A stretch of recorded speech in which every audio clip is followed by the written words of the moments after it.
में, जहां पर 90 लेवल के टाइटल डुलू मिलना ऐसा था जैसे इंडियन सड़कों पर बिखरा कचरा मिलता है। बाल बाल बच गया रे देवा।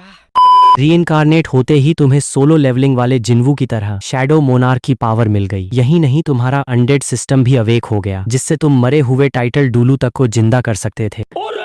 तुम्हारी इस पावर के सामने असुरा गॉड और सी गॉड भी घुटने टेक देते हैं। लेकिन तभी तुम्हारी किस्मत ने कहा, कैसा लगा मेरा मजाक? अब तुम्हारी शैडो मोनार्क वाली पावर जागी तो इसे देखकर पूरी श्रेक एकेडमी शॉक्ड हो गई। उन्होंने डर के मारे तुम्हें एक जगह पर कैद कर दिया। अब आगे जल्दी से ये 10 साल वाला पागल बबून सोख ले। मेरा टाइम बहुत कीमती है, तेरे साथ वेस्ट करने के लिए फालतू टाइम नहीं है। इस पगलाए बबून को सोखने के बाद तुझे इस श्रीक सिटी में सड़ने की जरूरत नहीं है। जहां जाना है जा। श्रीक सिटी में श्रीक एकेडमी का वही फेमस डीन यान शाओझे दो बंधे हुए 10 साल के स्पिरिट बीस्ट सामने पटक देता है। वो पागल बबून पूरी तरह छटपटा रहा था। उसने बगल में खड़े उस हैंडसम लड़के श्या छियान को जल्दी करने को कहा। यान शाओझे के पीछे खड़ी उसकी गर्लफ्रेंड काई मेयर उस छोटे भाई को देख रही थी जिसे उसने कभी सड़क से उठाया था। श्या छियान की आंखों में साफ दर्द और लाचारी दिख रही थी। वो कभी नहीं चाहती थी कि उसका छोटा भाई ऐसा घटिया 10 साल का स्पिरिट रिंग सोखे और अपना फ्यूचर तबाह करे, लेकिन उसकी इतनी औकात नहीं थी कि यान शाओझे का आर्डर टाल सके। बिल्कुल हिम्मत नहीं थी। पूरी दुनिया के खिलाफ जाने का न कलेजा था न उतनी ताकत। टाइम और स्पेस पार करके आया श्या छियान अपने हाथ की उंगलियां भींचकर मुट्ठी बना लेता है। दिल में भयानक गुस्सा और फ्रस्ट्रेशन था, पर कर भी क्या सकता था, कोई रास्ता ही नहीं था। सामने जो बंदा खड़ा था वो लेवल 95 का सुपर डाउलू था, जबकि इसके पास झक मारकर बस लेवल 10 की स्पिरिट पावर थी। कैसे भिड़ता? 15 साल पहले काई मेई उसे श्रीक एकेडमी उठा लाई थी और अपने सगे भाई जैसा माना। उसी साल श्या छियान की innate full spirit power detect हुई, जिसने पूरी श्रीक एकेडमी के कान खड़े कर दिए। पियरलेस टैंक सेक्ट के दौर में भी ऐसी इननेट फुल स्पिरिट पावर मिलना बहुत बड़ी बात थी। बंदा सच्चा जीनियस था, पर उसकी स्पिरिट थी अनडेड स्टाफ। जैसे ही soul of the dead staff बाहर आया, खुद मुएन तक के होश उड़ गए और सीधे ठप्पा लगा दिया कि ये तो महा एविल स्पिरिट है। जिस दिन मार्शल स्पिरिट जागी उसी दिन श्या छियान को श्रीक एकेडमी ने डिटेन कर लिया। अगर काई मेयर बीच में न कूदती तो श्या छियान को तो ये श्रीक एकेडमी वाले वहीं खत्म कर चुके होते। डिमन स्पिरिट्स का कॉन्टिनेंट पर बहुत गंदा इम्पैक्ट पड़ता है। श्रीक एकेडमी किसी भी हाल में ऐसे बंदे को पनपने नहीं दे सकती थी जिसके पास महा एविल स्पिरिट और फुल इननेट सोल पावर हो। अब श्या छियान पिछले 15 सालों से हाउस अरेस्ट में सड़ रहा था। श्या छियान अब 21 साल का हो चुका था, पर स्पिरिट पावर अभी भी बस 10 लेवल पर ही अटकी थी। पहला स्पिरिट रिंग तक नसीब नहीं हुआ था। उसकी सोल पावर का पूरा पोटेंशियल बर्बाद कर दिया गया। श्रीक एकेडमी अब श्या छियान को जबरदस्ती विंड बबून सोखने पर मजबूर कर रही थी। श्या छियान को पूरी तरह अपाहिज बनाकर शहर से लात मारकर निकालने का प्लान था। यान शाओझे खुद ये काम निपटाने आया था। वो चाकू श्या छियान उसने काई मेयर का दिया। वो 3rd लेवल स्पिरिट टूल उठाया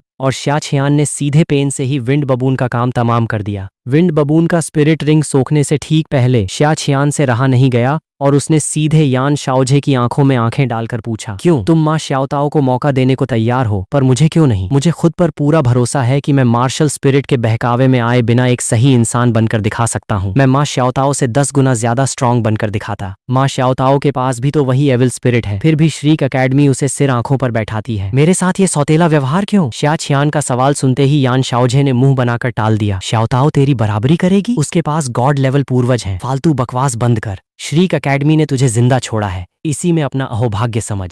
मां श्याओताओ उसकी गोद ली हुई बेटी थी जो आगे चलकर उसके काम आती और श्रीक एकेडमी में उसकी पोजीशन पक्की करती। श्या छियान तो काई मेई का उठाया हुआ कचरा था। अगर श्या छियान अक्ल से काम लेता तो शायद वो छुप छुप कर उसे ट्रेन भी कर देता, पर श्या छियान तो एहसान फरामोश निकला। जब वो काई मेई को पटाने में लगा था तब श्या छियान रोज बीच में टांग अड़ाता था। उसके कई बनते काम बिगाड़े थे उसने, इसलिए आज तक दाल नहीं गली थी उसकी। ऊपर से श्या छियान बड़ा होकर इतना हैंडसम बन गया था कि उसे जलन होती थी। यान शाओझे ऐसे बंदे को अपने आसपास कैसे सहता? ये जवाब सुनकर श्या छियान को हंसी आ गई। उसने ज्यादा बहस नहीं की। उसने सीधे उस पगलाए बबून का छोड़ा हुआ स्पिरिट रिंग सोखना शुरू कर दिया। यान शाओझे सच में नहीं चाहता था कि श्या छियान का कुछ भला हो। वो पागल बबून मुश्किल से 10वें ग्रेड का था। बस कुछ ही सांसों में श्या छियान ने दिमाग लगाया और एक सफेद सोल रिंग उसकी बॉडी पर चमकने लगी। 10 सालों से ज्यादा प्रैक्टिस करने के बाद उसकी पावर बस लेवल 10 दिखने की असली वजह यही स्पिरिट रिंग थी। श्या छियान की असली सोल पावर लेवल 10 से कहीं ज्यादा थी, इसीलिए इस 10 साल वाले विंड बबून का स्पिरिट रिंग सोखना उसके लिए बाएं हाथ का खेल था।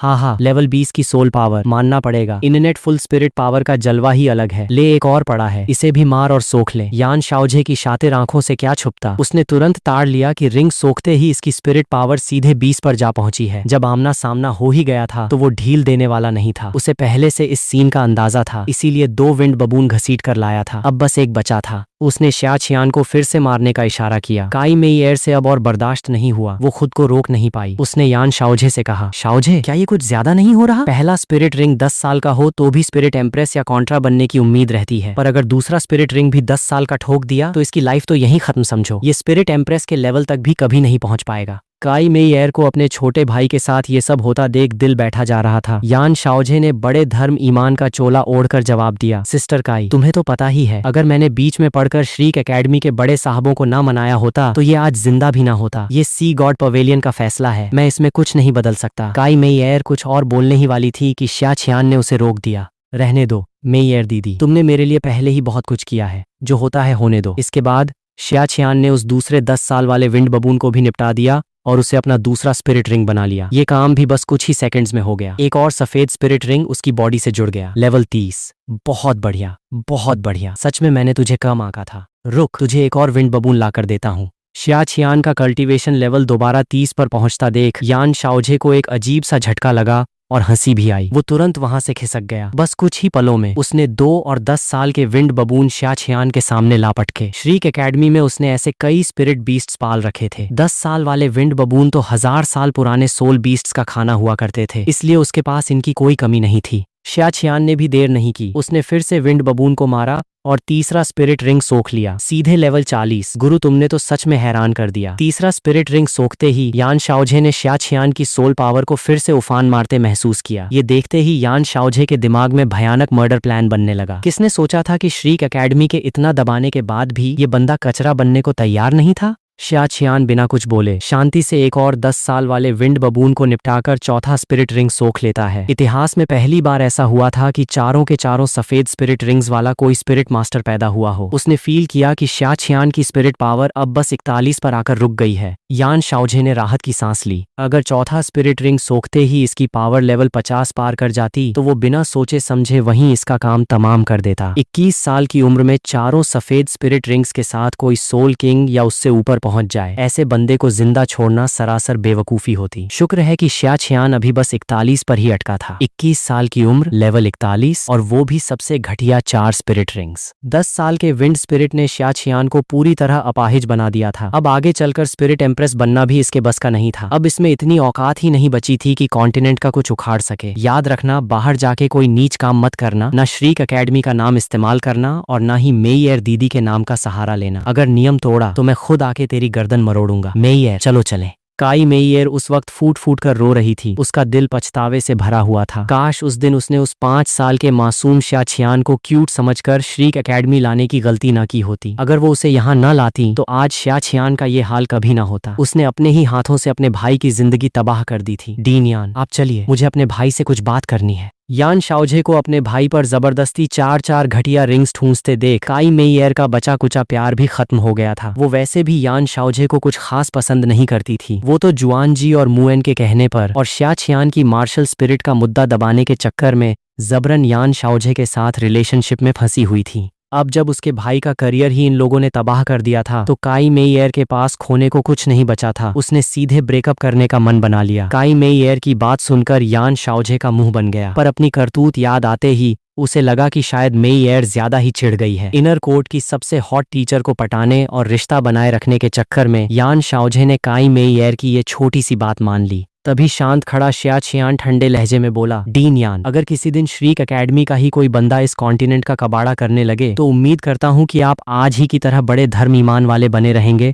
और अपना खून यूं ही खौलाएंगे। यान शाओजे ने शिया छियान की बात को पूरी तरह इग्नोर किया और सीधे आंगन से बाहर निकल गया। भला श्रीक एकेडमी में ऐसा कौन होगा जो पूरे कॉन्टिनेंट के लिए खतरा बन जाए? अगर कोई ऐसा निकला भी तो वो खुद उसका काम तमाम कर देगा। यान शाओजे के जाते ही काई मेई एयर शिया छियान के पास आई और उसे सीधे गले से लगा लिया। सच कहें तो उसने शिया छियान को अपनी बाहों में भर लिया था। 21 साल का शिया छियान काफी लंबा चौड़ा था, काई मेई एयर से पूरा एक सिर ऊंचा। इस वक्त बड़ी बहन काई मेई एयर खुद छोटी बहन जैसी लग रही थी। काई मेइयर की बॉडी की खुशबू फील करते ही शिया छियान एक गहरी सांस लिए बिना नहीं रह पाया। काई मेइयर ने बिलखते हुए माफी मांगी। भाई मुझे माफ कर दे, मेरी वजह से तेरी ये हालत हुई है। शिया छियान मुस्कुराया और बोला, दीदी इसमें तुम्हारी कोई गलती नहीं है, ये सब मेरी किस्मत का खेल है। अगर तुम मुझे यहाँ न लाती तो शायद मैं इससे भी बुरी हालत में होता, पर अब से मैं तुम्हारे साथ नहीं रह पाऊंगा। अपना ख्याल रखना। उसके दिल में काई मेइयर के लिए सिर्फ इज्जत और शुक्रिया था, कोई गिला शिकवा नहीं। उसकी इन बातों ने काई मेइयर को और ज्यादा गिल्ट में डाल दिया। उसने शिया छियान के गले से खुद को अलग किया। काई मेइयर ने एक स्पेस सोल गाइड रिंग निकाली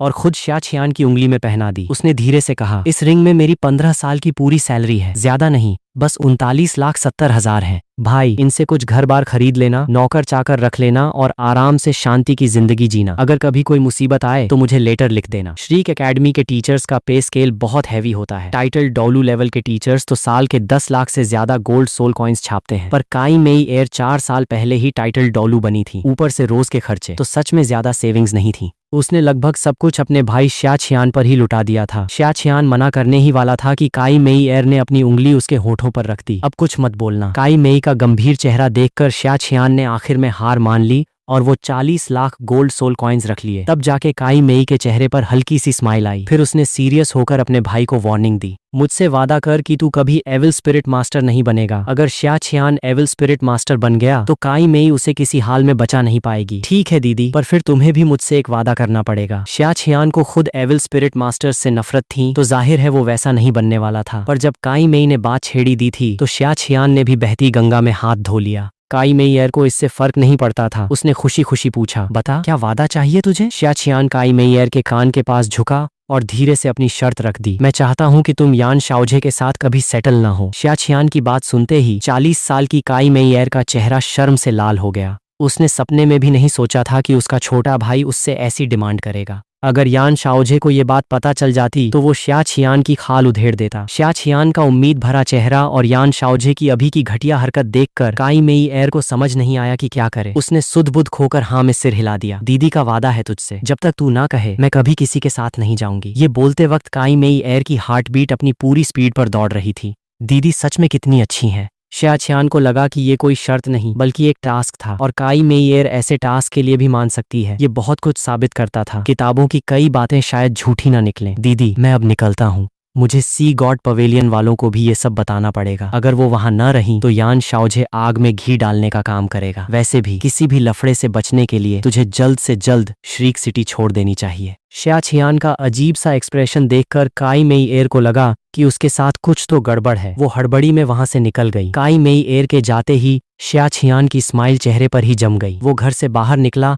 और सीधे श्रीक सिटी के चैम्बर ऑफ कॉमर्स की तरफ बढ़ गया। उसका प्लान चैम्बर ऑफ कॉमर्स के काफिले के साथ निकलने का था। इस तरह अगर श्रीक एकेडमी वाले वादा तोड़कर उसे मारने की सोचेंगे भी तो उन्हें सैकड़ों लोगों के सामने अपनी इज्जत का डर रहेगा। श्रीक एकेडमी अपनी साख बचाने के लिए कुछ भी कर सकती है। जेब में 40 लाख गोल्ड सोल कॉइन्स पड़े थे और बंदा खुद सोल सेट था। शिया छियान ने कोई कंजूसी नहीं दिखाई, सीधे स्टार लुओ का सबसे बड़ा कारवां चुना और अपने लिए एक अलग बग्घी बुक की। बग्घी में बैठते ही शिया छियान ने अपना गॉड लेवल सिस्टम एक्टिवेट किया, अनडेड समनिंग। जब उसने अपना पहला स्पिरिट रिंग सोखा था तभी उसका ये सिस्टम जाग चुका था, अनडेड समनिंग सिस्टम। शिया छियान मरे हुए लोगों को समन करके अपना गुलाम बना सकता था। जिस लेवल की कुर्बानी दी जाएगी उसी लेवल का अनडेड समन होगा। अगर शिया छियान किसी 1000 साल पुराने सोल बीस्ट की आत्मा की बलि चढ़ाए तो वो नर्क से 1000 साल पुराना सोल बीस्ट या कोई टाइटल डोलू समन कर सकता है। अगर 10,000 साल पुराना बीस्ट दे तो 10,000 साल पुराना बीस्ट या लेवल 95 से नीचे का टाइटल डोलू हाजिर हो जाएगा। अभी शिया छियान के पास कोई सही बलि देने को नहीं थी, पर चूंकि सिस्टम अभी अभी एक्टिवेट हुआ था उसे एक फ्री समन मिला था। इस बार वो बिना किसी बलि के लेवल 95 तक के किसी भी अनडेड को समन करके अपना गुलाम बना सकता था। समनिंग चालू है, कृपया वेट करें। पहला ऑप्शन युआन यिनझेन,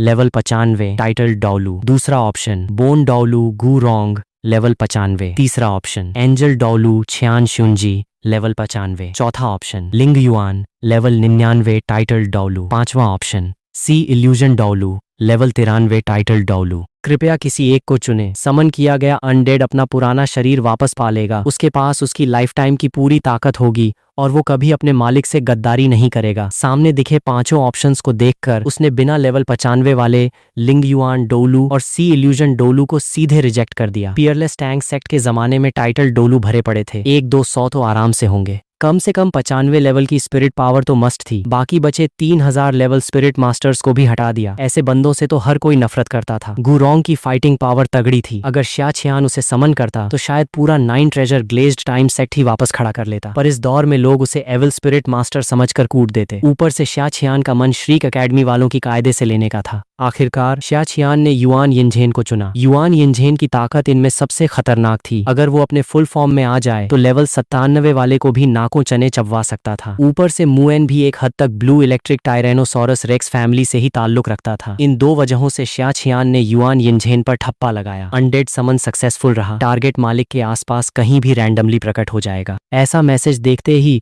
शिया छियान के मुंह से एक ठंडी सांस निकल गई। अब किसी टाइटल डोलू लेवल का बंदा पाना है तो 10,000 साल पुराने सोल बीस्ट्स का शिकार करना ही पड़ेगा। पर बदकिस्मती से युआन यिनझेन के होते हुए भी 10,000 साल पुराने बीस्ट को मारना कोई बच्चों का खेल नहीं था। आजकल 10,000 साल वाले बीस्ट्स झुंड में घूमते हैं, अकेले मिलना मुश्किल है। श्रीक एकेडमी जैसा बड़ा स्कूल भी 100 सालों में मुश्किल से 2-3 ऐसे बीस्ट्स का शिकार कर पाता है। ऊपर से युआन यिनझेन पुराने जमाने में लेवल 95 का था, पर पियरलेस टैंक सेक्ट के इस एरा में शायद लेवल 93 का ही रह गया हो। 1-on-1 फाइट में भी ऐसे बीस्ट्स को पछाड़ने का चांस बहुत कम था। अब युआन यिनझेन की हेल्प के लिए कुछ और बंदे जुटाने ही पड़ेंगे। श्रीक एकेडमी वालों ने सच में मुझे कहीं का नहीं छोड़ा। एक ही टाइप के 4-4 10 साल वाले स्पिरिट रिंग्स सोखने की वजह से फिलहाल उसके पास बस एक ही स्पिरिट एबिलिटी थी, मेंटल पावर इम्पैक्ट। छड़ी भले ही एक वेपन स्पिरिट थी, पर उसमें मेंटल पावर का तड़का भी था। जब तक मेंटल पावर तगड़ी ना हो तब तक वो ज्यादा और पावरफुल अनडेड को कंट्रोल नहीं कर सकता था। पर चूंकि शिया छियान के चारों स्पिरिट रिंग्स एकदम घटिया लेवल के थे, उसकी मेंटल पावर की बैंड बजी हुई थी, इसलिए उसकी इकलौती सोल स्किल में कोई खास दम नहीं था। अगर वो लेवल 41 पर किसी से भिड़ जाए तो शायद किसी नॉर्मल स्पिरिट मास्टर से भी पिट जाए। श्रीक एकेडमी ने सच में शिया छियान का करियर बर्बाद कर दिया था। शिया छियान अब पूरी श्रीक एकेडमी से इसका पाई पाई का हिसाब लेगा। अच्छी बात यह थी कि स्पिरिट रिंग्स से मिली स्किल्स के अलावा अपनी मार्शल स्पिरिट के यूनिक होने की वजह से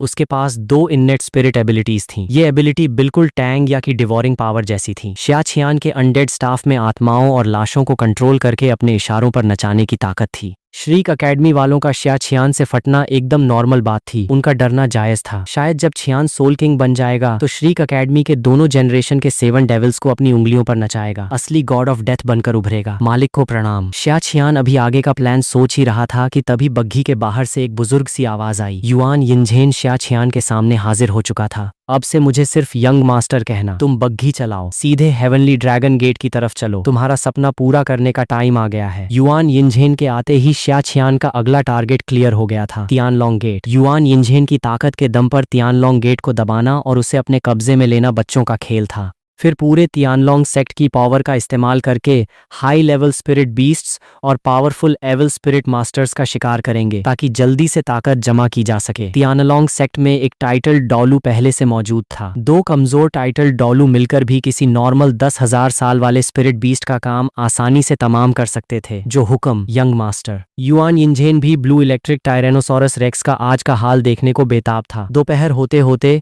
स्टार लुओ एम्पायर का कारवां काफी व्यापारी जुटाने के बाद स्टार लुओ सिटी की तरफ निकल पड़ा। उसने बग्घी का पर्दा हटाया और पीछे छूटती श्रीक सिटी को देखा। ठंडे लहजे में बोला, जब अगली बार लौटूंगा तो वो इस शहर की तबाही का दिन होगा। शिया छियान श्रीक एकेडमी के उस टॉर्चर और उस घटिया कॉलेज की नीच हरकतों को कभी नहीं भूल सकता था। शिया छियान इस कॉलेज का नामो निशान मिटाकर रहेगा, चाहे उनका बाप टैंग सैन ही क्यों ना आ जाए, कोई नहीं बचा पाएगा। आधे महीने के लंबे सफर के बाद शिया छियान आखिरकार ड्रैगन गेट पहुंच ही गया, यानी dragon city. Heaven soul empire के नॉर्थ का ये बहुत बड़ा शहर था, नॉर्थ पोल से ज्यादा दूर नहीं। युआन यिनझेन भले ही लेवल 95 का सुपर सोल मास्टर था, पर नए जमाने के सुपर सोल मास्टर्स के सामने उसकी खास औकात नहीं बची थी। पर बंदा तजुर्बेकार था। लॉन्गचेंग के रास्ते में वो लगातार पीछे नजर बनाए हुए था। उसे पूरा यकीन था कि कोई उनका पीछा नहीं कर रहा, जब तक कि लेवल 96 से ऊपर का कोई खूसट खुद मैदान में ना आ जाए। पर पूरी श्रीक एकेडमी में अभी बस 3 ही बंदे थे, जुआन जी, सोंग लाओसान और एक और, जो लेवल 96 के पार थे। उनकी इतनी औकात नहीं थी कि शिया छियान जैसे मामूली बंदे का पीछा करने की जहमत उठाएं। तो सीन ये था कि शिया छियान को सच में आजादी मिल चुकी थी, श्रीक एकेडमी की नजरों से दूर। ड्राइवर बने युआन यिनझेन ने बग्घी को ड्रैगन हेवन के गेट पर रोक दिया।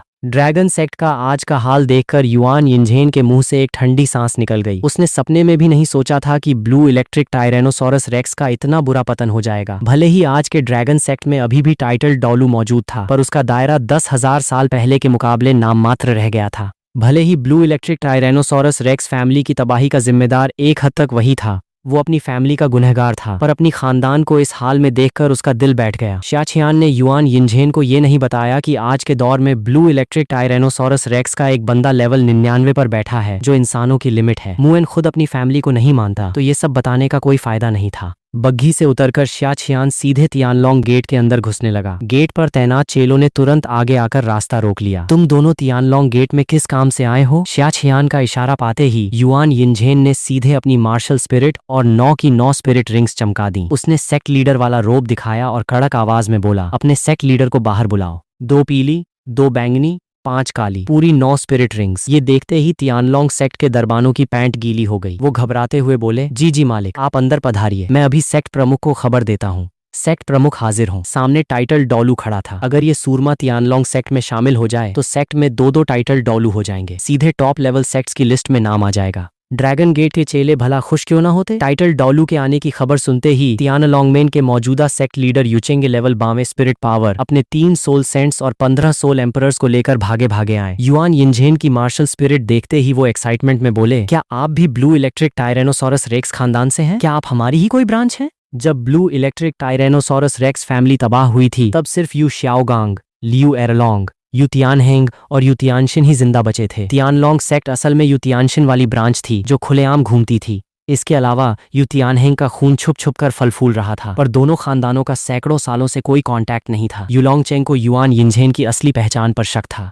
युआन यिनझेन तो चिल्लाकर कहना चाहता था कि वो उन दोनों का बाप दादा है, पर उसे पता था कि उसका जमाना 10,000 साल पहले खत्म हो चुका है। अगर आज सच उबला तो तियानलोंग सेक्ट पर मुसीबत आ जाएगी। उसने एकदम रूखे टोन में जवाब दिया कि वो तियानलोंग सेक्ट की ही एक ब्रांच से है, जो सैकड़ों साल पहले अलग हो गई थी। आज वापस आया है ताकि तियानलोंग सेक्ट के पुराने दिन वापस ला सके। युआन यिनझेन सच में तियानलोंग सेक्ट का नक्शा बदलने का इरादा रखता था। पुराने 3 बड़े सेक्ट्स जैसा न सही, पर एम्पायर के टॉप 3 सेक्ट्स में तो नाम लाना ही था। एम्पायर में दर्जनों टाइटल डॉलू घूम रहे थे, पर अकेले तियानलोंग सेक्ट के पास ही सबसे तगड़े डॉलू थे, जो टॉप 10 में आते थे। युआन यिनझेन की बातें सुनकर युलोंगचेंग की बाँछें खिल गईं। उसने हाथ जोड़कर अंदर आने का इशारा किया। शिया छियान और युआन यिनझेन एक के पीछे एक तियानलोंग सेक्ट के अंदर चले गए। थोड़ी बातचीत के बाद युआन यिनझेन ने अपना कल्टीवेशन लेवल दिखाया और शिया छियान के साथ अपने रिश्ते का राज खोला। ये सुनते ही युलोंगचेंगी और बाकी बुजुर्गों के तोते उड़ गए। लेवल 95 का युआन यिनझेन सीधे तियानलोंग सेक्ट का हेड बनने के लायक था। पूरे हेवन सोल एम्पायर में लेवल 95 की स्पिरिट पावर वाले मुश्किल से 7-8 लोग ही थे।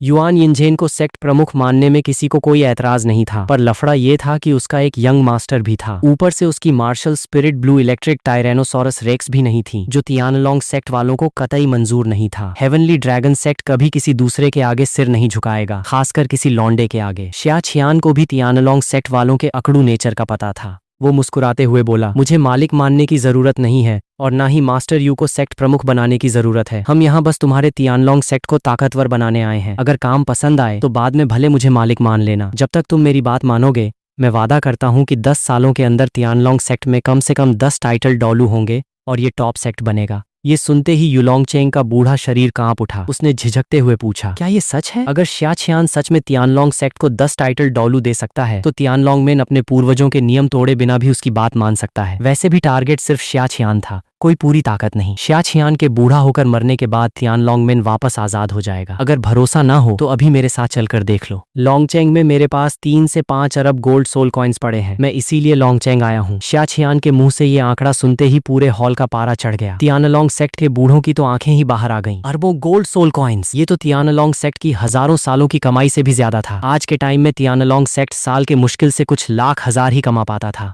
हेवन सोल एम्पायर थोड़ा पिछड़ा हुआ था, अभी भी पुराने जमाने में जी रहा था। बाजार में खास रौनक नहीं थी, बस एक शहर पर कब्जा था। तियानलोंग सेक्ट ज्यादा माल नहीं छाप पाता था। युलोंगचेंग और तियानलोंग सेक्ट के बुजुर्गों ने एक दूसरे की तरफ देखा और आखिरकार शिया छियान को एक मौका देने का फैसला किया। ठीक है, अगर तुम अपनी बात पर खरे उतरे तो मैं पूरे तियानलोंग सेक्ट को तुम्हारे इशारों पर नचाऊंगा। करोड़ों अरबों गोल्ड सोल कॉइन्स से बहुत कुछ किया जा सकता था। दिलोंग सेक्ट जैसे मीडियम सेक्ट्स को तो चुटकी में तियानलोंग सेक्ट का गुलाम बनाया जा सकता था। ये ऐसा ऑफर था जिसे तियानलोंग सेक्ट के लोग ठुकरा ही नहीं सकते थे। रात होते ही शिया छियान, युआन यिनझेन और युलोंगचेंगे को लेकर शहर के दूसरे सेक्ट दिलोंग सेक्ट की तरफ निकल पड़ा। दिलोंग सेक्ट पहुंचते ही युलोंगचेंगे का मुंह बन गया। तुम्हारा दिलोंग सेक्ट आने का क्या इरादा है? क्या जबरदस्ती दिलोंगमेन को अपना गुलाम बनाना चाहते हो? दिलोंग सेक्ट और तियानलोंग सेक्ट के रिश्ते काफी अच्छे थे। युलोंगचेंगे दिलोंगमेन पर अपनी ताकत नहीं आजमाना चाहता था। टेंशन मत लो, मुझे कुछ और काम है। फिर शिया छियान ने युआन यिनझेन को छानबीन करने को कहा। दिलोंगमेन में अभी सबसे तगड़ा बंदा बस एक स्पिरिट सेंट था जो इन्हें रोक ही नहीं सकता था। दो टाइटल डोलू सेक्ट में ऐसे टहल रहे थे जैसे अपने बाप के घर में हों। शिया छियान के इशारे पर युआन यिनझेन ने तुरंत दिलोंगमेन के पूर्वजों का खजाना ढूंढ निकाला। शिया छियान का कल्टीवेशन अभी बहुत कम था, इसलिए उसने युआन यिनझेन को युलोंग चैंग के साथ नीचे जाकर सीन देखने को कहा। कुछ ही देर में युलोंग चैंग उस सूखे कुएं से बाहर उड़ा। उसने हैरान होकर पूछा, नीचे ऐसा क्या है भाई जिसने टाइटल डोलू युआन यिनझेन तक की हवा टाइट कर दी? नीचे जो चीज है उसकी कीमत लगाना नामुमकिन है। शिया छियान मुस्कुराया और बोला, हजारों साल पुराना जुआनबिंग मैरो। यहाँ जुआनबिंग आइस मैरो की पूरी खान है जिसकी कीमत कम से कम दसियों अरब होगी। ये जगह आइस एंड फायर आइस जैसी है, एकदम मस्ट चीज। शिया छियान की बात सुनते ही युलोंग चेंगे के होश उड़ गए। वो हिचकिचाते हुए बोला, चीज तो बहुत तगड़ी है, पर इस कॉन्टिनेंट पर आइस एट्रीब्यूट वाले स्पिरिट मास्टर्स ज्यादा हैं ही कहाँ? जहां तक मुझे पता है आइस नाम का कोई टाइटल डोलू तो दूर दूर तक नहीं है। ऐसा बंदा ढूंढना बहुत मुश्किल होगा। शिया छियान को मानना पड़ा कि सेक्ट प्रमुख युलोंग चेंग में थोड़ा बहुत दिमाग तो है। उसने सीधे अपना प्लान टेबल पर रख दिया। इंसान न सही पर नॉर्थलैंड के स्पिरिट बीस्ट्स को तो ये चाहिए ही होगा। वो मना कैसे करेंगे? ये सुनते ही युलोंग चेंग का रंग उड़ गया। इससे पहले कि वो कोई बहस करता, शिया छियान ने हाथ उठाकर उसे शांत रहने का इशारा किया। ये बात सब जानते हैं कि ये चीज आइस एट्रीब्यूट वाले सोल बीस्ट्स का कल्टीवेशन रॉकेट की स्पीड से बढ़ा सकती है। हम इसी बात का फायदा उठाकर उन सोल बीस्ट्स के साथ डील करेंगे। सुदूर उत्तर के दुर्लभ माल के बदले इसका सौदा करेंगे और तो और उनसे 10,000 साल वाले स्पिरिट रिंग्स भी मांगेंगे। क्यों मास्टर यू, कैसा लगा प्लान? अब युलोंग चेंग की बोलती बंद हो चुकी थी। वो सोल बीस्ट से सौदा नहीं करना चाहता था, पर मुनाफा इतना मोटा था कि वो ना भी नहीं कह पा रहा था। श्रीक एकेडमी वाले खुद बीस्ट्स के साथ सौदेबाजी और कॉन्ट्रैक्ट साइन कर रहे हैं, तो हमारा तियानलोंग सेक्ट क्यों पीछे रहे? हाउतियान सेक्ट वाले 1 लाख साल पुराने बीस्ट्स को झेल सकते हैं,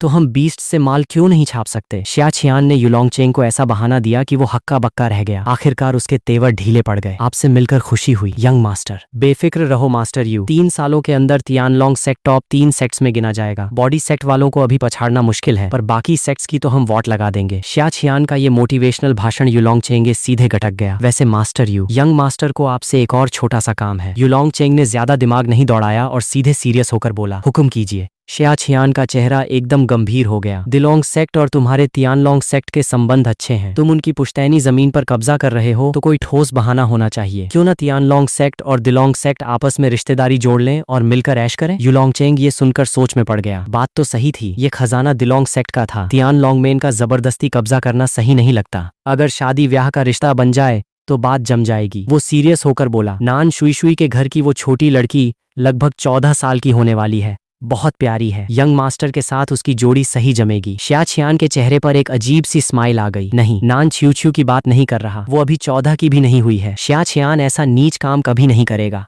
उसकी बात सुनते ही युलोंग चेंग का दिमाग फिर से गोल गोल घूमने लगा। जब उसे नतीजा समझ आया तो उसने डरते डरते पूछा, कहीं आपका मतलब नान शुई शुई से तो नहीं? इसके अलावा उसे कोई और ऑप्शन नजर नहीं आ रहा था। नान शुई शुई भले ही उसकी भांजी जैसी लगती हो, पर युलोंग चेंग के दिमाग में ऐसा घटिया ख्याल कभी नहीं आ सकता था। पर अगर युआन यिनझेन उस हॉट यंग विधवा नान शुई शुई के साथ सेटल हो जाए तो सीन जम सकता था। शिया छियान की स्माइल और कमीनी हो गई। उसने जो कहा उसे सुनकर युलोंग चेंग वहीं का वहीं सुन्न खड़ा रह गया। मेरी और नान शुई शुई की शादी की बात नहीं हो रही भाई। छोटी बच्ची में वो बात कहाँ जो उस गजब की मैच्योर औरत में है? युलोंग चेंग से अब बर्दाश्त नहीं हुआ। वो हड़बड़ी में बोला, ना ना यंग मास्टर, ऐसा मत कहो। नान शुई शुई 35 साल की है और उसकी पावर सोल सेंट लेवल की है। ये शादी बिल्कुल जम नहीं रही। शिया छियान 21 साल का था और उसकी स्पिरिट पावर लेवल 42 थी। युलोंग चेंगी की नजर में उसका टैलेंट बस ठीक ठाक ही था। अगर युआन यिनझेन जैसा टाइटल डोलू उसका बाप बनकर न खड़ा होता तो शिया छियान की नान शुई शुई का दामाद बनने की भी औकात नहीं थी। नान शुई शुई से शादी करना तो दूर की बात थी। कुछ भी अजीब नहीं है, मुझे तो एकदम परफेक्ट लग रहा है। कल ही मास्टर यू किसी को रिश्ता लेकर भेजेंगे।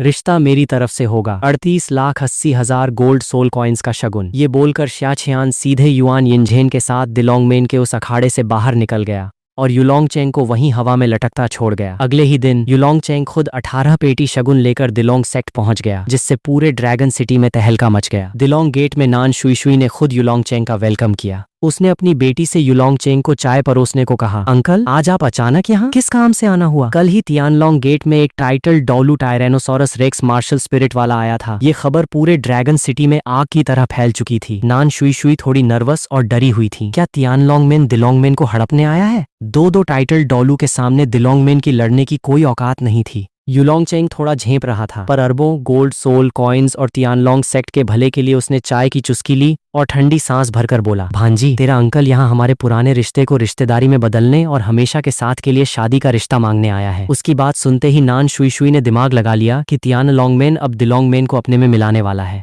उसके लिए बस एक ही अच्छी बात थी कि तियानलोंगमेन ने काम थोड़ा इज्जतदार तरीके से करने की सोची थी। नान शुई शुई का दिल अंदर से रो रहा था, पर चेहरे पर जबरदस्ती की स्माइल लानी पड़ी। चलिए बढ़िया है, यू तियानलोंग अच्छा लड़का है, मेरी छिऊ छिऊ और उसकी जोड़ी खूब जमेगी। उसने मान लिया कि रिश्ता तियानलोंग सेक्ट की नई पौध के लीडर यू तियानलोंग का आया है, जो उसकी बेटी नान छिऊ छिऊ से शादी करेगा। पास में बैठी नान छिऊ छिऊ, जो युलोंग चेंग दादाजी को चाय परोसने ही वाली थी, उसकी बात सुनते ही उसका गुलाबी चेहरा चिंता से पीला पड़ गया। वो अपनी माँ से चिल्लाकर कहना चाहती थी कि उसे उस यू तियानलोंग के साथ कोई चक्कर नहीं चलाना। उसे वो बंदा फूटी आंख नहीं सुहाता था, पर अपनी माँ की घूरती आंखें देखकर नान छिऊ छिऊ की हवा निकल गई। वो सहम कर गर्दन नीचे झुकाए चुपचाप आंसू बहाने लगी। युलोंग चेंग थोड़ी देर शांत रहा, फिर दबी आवाज में बोला, किसकी बात कर रही है? उसे लगा जैसे जिंदगी की सारी इज्जत आज ही नीलाम हो गई हो। नान शुई शुई एक पल को हक्की बक्की रह गई। क्या वो खुद थी, एक विधवा की जिंदगी में फिर से बाहर आने वाली थी? जो लड़की अभी रो रही थी, उसके चेहरे पर तुरंत स्माइल तैर गई। अरे नहीं नहीं, मेरी मम्मी की बात हो रही है। नान छिऊ छिऊ ने मुस्कुराते हुए अपनी माँ की तरफ देखा।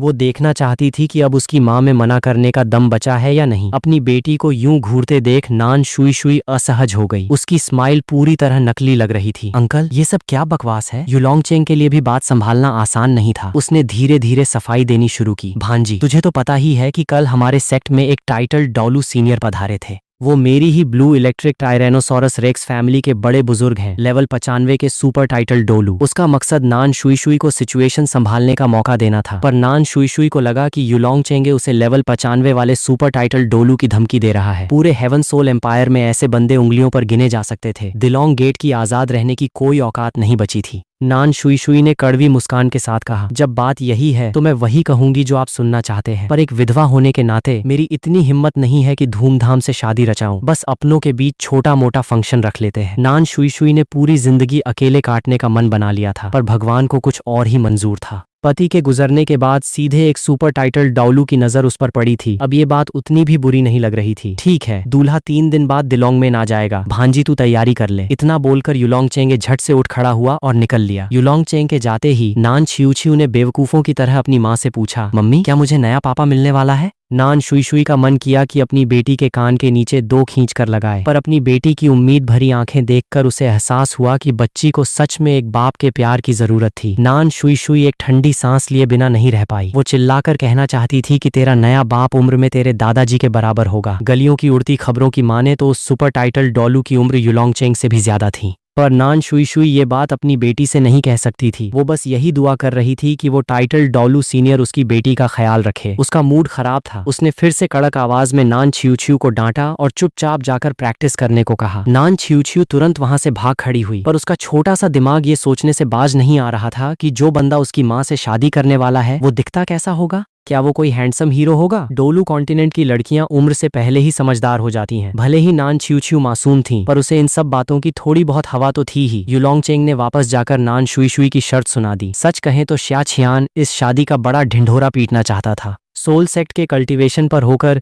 किसी स्पिरिट सेंट लेवल की हॉट सेक्ट लीडर से शादी करना, अगर ये बात बाहर फैलती तो उसकी बल्ले बल्ले हो जाती। पर नान शुई शुई शर्मा रही थी, तो चलो जाने दो, फिर कभी सही। भीड़ भाड़ वाली जगह पर प्यार जताना भी वैसा ही था। 3 दिन पलक झपकाते ही बीत गए। सुहागरात का कमरा नान शुई शुई का बेडरूम ही बना। नान शुई शुई में सच में इतनी हिम्मत नहीं थी। वो सिर पर मिर्च डालकर पूरे ड्रैगन सिटी में घूम आई। दिलोंगमेन ड्रैगन सिटी के वेस्ट साइड में है, तियानलोंगमेन ईस्ट साइड में है। दोनों के बीच कई मील का फासला है। नान शुई शुई को लगा कि अगर वो दुल्हन का जोड़ा पहनकर इतनी मील पैदल चली तो पालकी से सड़कों पर पानी ही टपकता रहेगा। सब कुछ तैयार था, बस सही मौके का इंतजार था। दिलोंगमेन के बंदे, चाहे वो चेले हों या बड़े बुजुर्ग, उनमें से ज्यादातर नहीं चाहते थे कि नान शुई शुई किसी से शादी करे, पर सामने वाला बंदा टाइटल डॉलू था। दिलोंगमेन में इतनी औकात ही नहीं थी कि पंगा ले सके, इसलिए वे बस सुहागरात के कमरे का रास्ता सजाने में जुट गए। उन्हें उम्मीद थी कि इससे दूल्हे का मूड अच्छा रहेगा और उनकी सुंदर सेक्ट लीडर को कम दर्द सहना पड़ेगा। जब दूल्हा पहुंचा तो दिलोंगमेन के लोगों के होश ही उड़ गए। क्या इन्होंने ये नहीं कहा था कि उनकी सेक्ट लीडर से शादी करने वाला बंदा एक टाइटल डॉलू है? पर सामने तो एक बहुत ही हैंडसम और किलर लुक्स वाला नौजवान खड़ा था, जो उनकी सेक्ट लीडर से उम्र में बहुत छोटा था। वो टाइटल डॉलू, जिसे दूल्हा होना चाहिए था, वो तो नौकर बना घूम रहा था।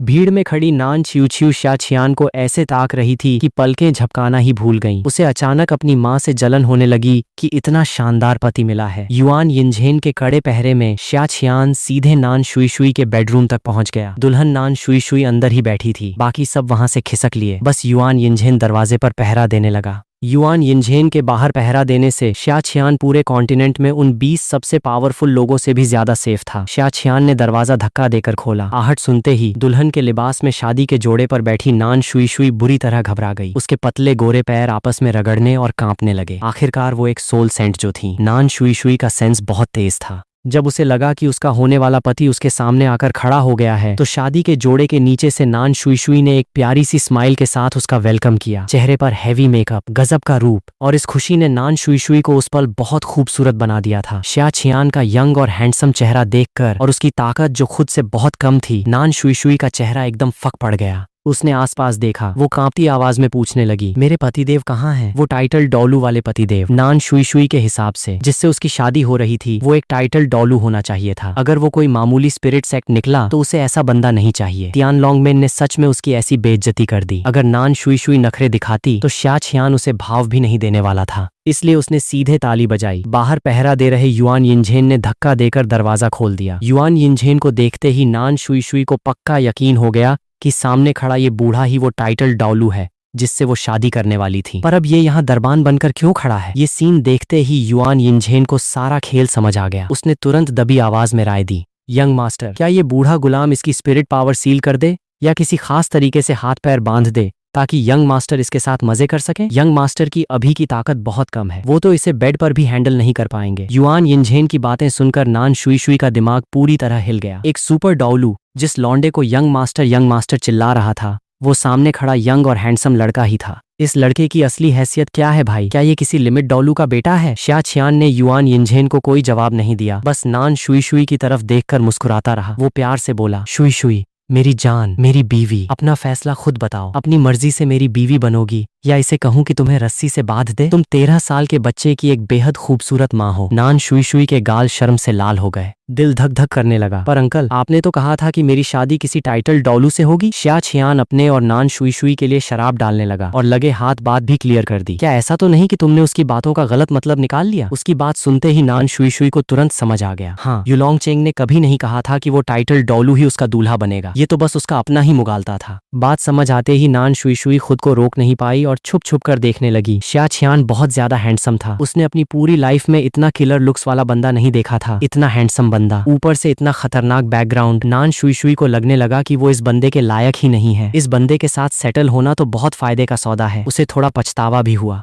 अगर उसे पहले पता होता कि उसका पति इतना हैंडसम है तो वो शा छियान के साथ पूरे ड्रैगन सिटी की सड़कों पर छाती ठोक कर घूमती। नान शुई शुई को सीधी सधी बनते देख युआन यिनझेन ने अक्ल लगाकर बाहर से दरवाजा बंद कर दिया। शा छियान ने शराब का ग्लास नान शुई शुई की तरफ बढ़ा दिया। नान शुई शुई ने सीधे बच्ची की तरह ग्लास लिया और शा छियान के साथ जाम टकराया। आगे क्या होने वाला है ये जानते हुए नान शुई शुई ने शर्माते हुए अपने पति से गुजारिश की, क्या आप प्लीज मोमबत्तियां बुझा देंगे? हे। अगर मोमबत्ती बुझ गई तो मैं तुम्हारी इस हॉट बॉडी का दीदार कैसे करूंगा? लाइट बंद करने का क्या फायदा? नान शुई शुई को भी लगा कि वो सच में पागल हो गई है। एक 70 से ऊपर के लेवल की सोल सेंट को 41 लेवल का मामूली स्पिरिट सेक्ट अपनी उंगलियों पर नचा रहा था। छोड़ो नचाना, वो बंदा तो सीधे उसके सिर पर चढ़कर बैठ गया था। शा छियान रातों रात एक सच्चा ड्रैगन राइडर बन गया। अगले दिन जब धूप सिर पर आ गई तब जाके नान शुई शुई की आंख खुली। वो पिछले 10 सालों से विधवा थी। कल रात आखिरकार उसे पति का दुलार मिला था तो जाहिर है वो अपना सारा गुबार एक ही बार में निकालना चाहती थी। नजारा बहुत हसीन था। अपने पुराने पति के मुकाबले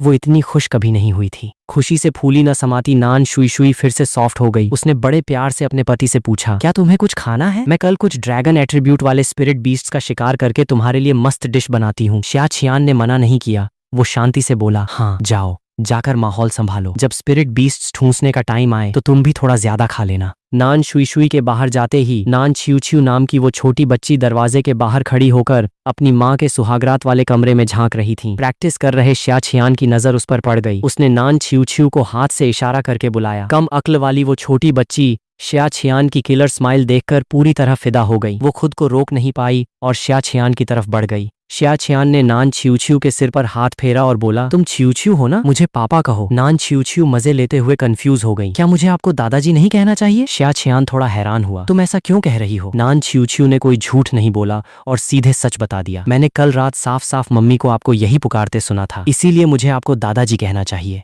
शिया छियान की स्माइल और ज्यादा गहरी हो गई। तुम्हें उसकी टेंशन लेने की जरूरत नहीं है, अब से मुझे बस पापा कहा करो। पापा तुम्हें बाहर घुमाने ले चलेंगे। नान शुई के मामले में शिया छियान सच में बहुत खुश था। वो कोई नॉर्मल रूस ड्रैगन नहीं थी। शिया छियान को लगता था कि उसे यंझी शुई ड्रैगन कहना ज्यादा सही रहेगा। नान छिऊ को लगता था कि शिया छियान वाला पापा उसकी मां नान शुई से कहीं ज्यादा सॉफ्ट था। उसे शिया छियान के साथ रहना ज्यादा पसंद आ रहा था। शिया छियान के प्लान में नान शुई को अच्छे से ट्रेन करना बहुत जरूरी था, पर यह कोई बड़ी बात नहीं थी। इसके बारे में बाद में बात करेंगे। इस छोटी लोलिता को सिखाने पढ़ाने के लिए बहुत टाइम पड़ा है। रात में शिया छियान ने आखिरकार नान शुई के अपने हाथों से बना खाना चखा। लाल मिर्च वाला ड्रैगन लिवर, भुने हुए ड्रैगन टेंडन्स, उबले हुए ड्रैगन क्लॉस और मसालेदार ड्रैगन रूट्स। 4000 साल पुराना एक रॉक गोल्डन ड्रैगन सीधे टेबल पर परोस दिया गया था। दिलोंग गेट वालों को ड्रैगन स्पिरिट बीस्ट्स की बहुत जरूरत रहती थी, इसलिए जब भी वो बाहर निकलते उन्होंने कई ड्रैगन स्पिरिट बीस्ट्स के ठिकाने नोट कर रखे थे। रॉक गोल्डन ड्रैगन भी उन्हीं में से एक था। दिलोंग गेट के पास जो इन्फॉर्मेशन थी उसके हिसाब से अगर शिया छियान रोज भी ड्रैगन का मीट खाए तो भी ये माल शिया छियान को 1-2 साल तक आराम से खिला सकता था। यान जिनलोंग को नान शुई ने खुद मारा था, खुद ही साफ किया, खुद ही पकाया और तो और शिया छियान को अपने हाथों से खिलाया भी। शिया छियान को हाथ तक नहीं उठाना पड़ा। मानना पड़ेगा, एक समझदार बीवी को पता होता है कि अपने पति की खिदमत कैसे की जाती है। अगर इसकी जगह वो नखरेबाज छोटी लड़कियां होती तो शायद शिया छियान को ही उनकी सेवा करनी पड़ती। नान शुई अपने इस चतुर पति पर दिलो जान से फिदा थी। शिया छियान का पूरा ख्याल रखने के लिए और तियानलोंगमेन और दिलोंगमेन का जल्दी मर्जर कराने के लिए नान शुई ने अर्थ ड्रैगन सेक्ट के रोजमर्रा के सारे काम टाल दिए थे और सारा कामकाज तियानलोंगमेन को सौंप दिया था। अगले आधे महीने तक शिया छियान और नान शुई अपने हनीमून पर रहे। उन्होंने आसपास की सारी खूबसूरत जगहें छान मारी। कई जगहों पर उसके और नान शुई के प्यार की निशानियां छूट गई थीं। युलोंगचेंग दिलोंगमेन के नीचे से वो जुआनबिंग मैरो निकालने में जुट गया था। आधे महीने बाद युलोंगचेंग का निकाला हुआ जुआनबिंग मैरो लगभग 2000 कट्टी तक पहुंच गया था। शिया छियान को समझ आ गया था कि अब उसका असली प्लान शुरू हो सकता है। इस ट्रिप पर शिया छियान अपने साथ युआन यिनझेन,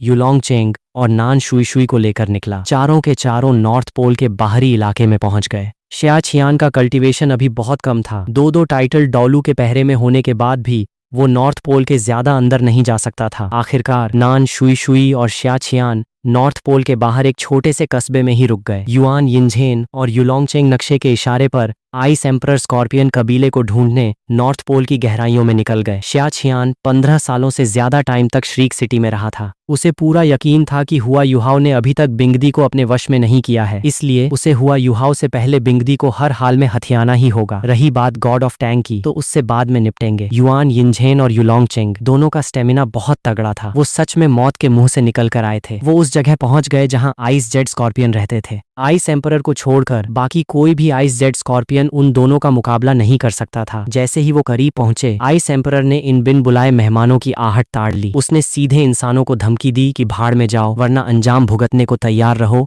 और यहीं ढेर हो जाओ। नॉर्थ पोल में आइस एम्परर की फाइटिंग पावर लेवल 98 वाले के बराबर थी। युआन यिनझेन और युलोंगचेंग को निपटाना उसके लिए कोई बड़ी बात नहीं थी, पर बिंगदी अभी इंसानों से दुश्मनी नहीं मोल लेना चाहती थी, क्योंकि नॉर्थ पोल की सबसे तगड़ी स्नो एम्परर गायब हो चुकी थी और उसे खुद 4 लाख साल पुरानी भयानक तबाही का सामना करना था। जल्द ही आने वाली उस तबाही के लिए आइस एम्परर के पास कोई कॉन्फिडेंस नहीं बचा था। चाहे इन 2 टाइटल डॉलू से लड़ने के बाद जख्मी होना हो या फिर और इंसानी टाइटल डॉलू से दुश्मनी लेना, आइस एम्परर के लिए बहुत बड़ी मुसीबत बन सकता था। युआन यिनझेन ने जैसे ही सामने वाले की भयानक ताकत महसूस की, तुरंत बोला, सीनियर, क्या आप ही आइस एम्परर हैं? मैं आपके साथ हाथ मिलाने आया हूँ ताकि 4 लाख साल की लिमिट तोड़ने में आपकी हेल्प कर सकूं। आइस एम्परर ने सुना और हकारते हुए थूक दिया, इंसान, तुझे क्या लगता है मैं इतनी बेवकूफ हूँ? इंसानों पर भरोसा करने वाले स्पिरिट बीस्ट्स की कब्र पर तो आज फीट ऊंची घास उग चुकी है। युआन यिनझेन ने फालतू बकवास बंद की। उसने अपनी स्पेस सोल गाइड रिंग से वांगजाई जुआनबिंग मैरो निकाल लिया। वांगजाई जुआनबिंग मैरो देखते ही आइस एम्परर का कंट्रोल छूट गया। वो बर्फ की सफेद चादर से बाहर निकली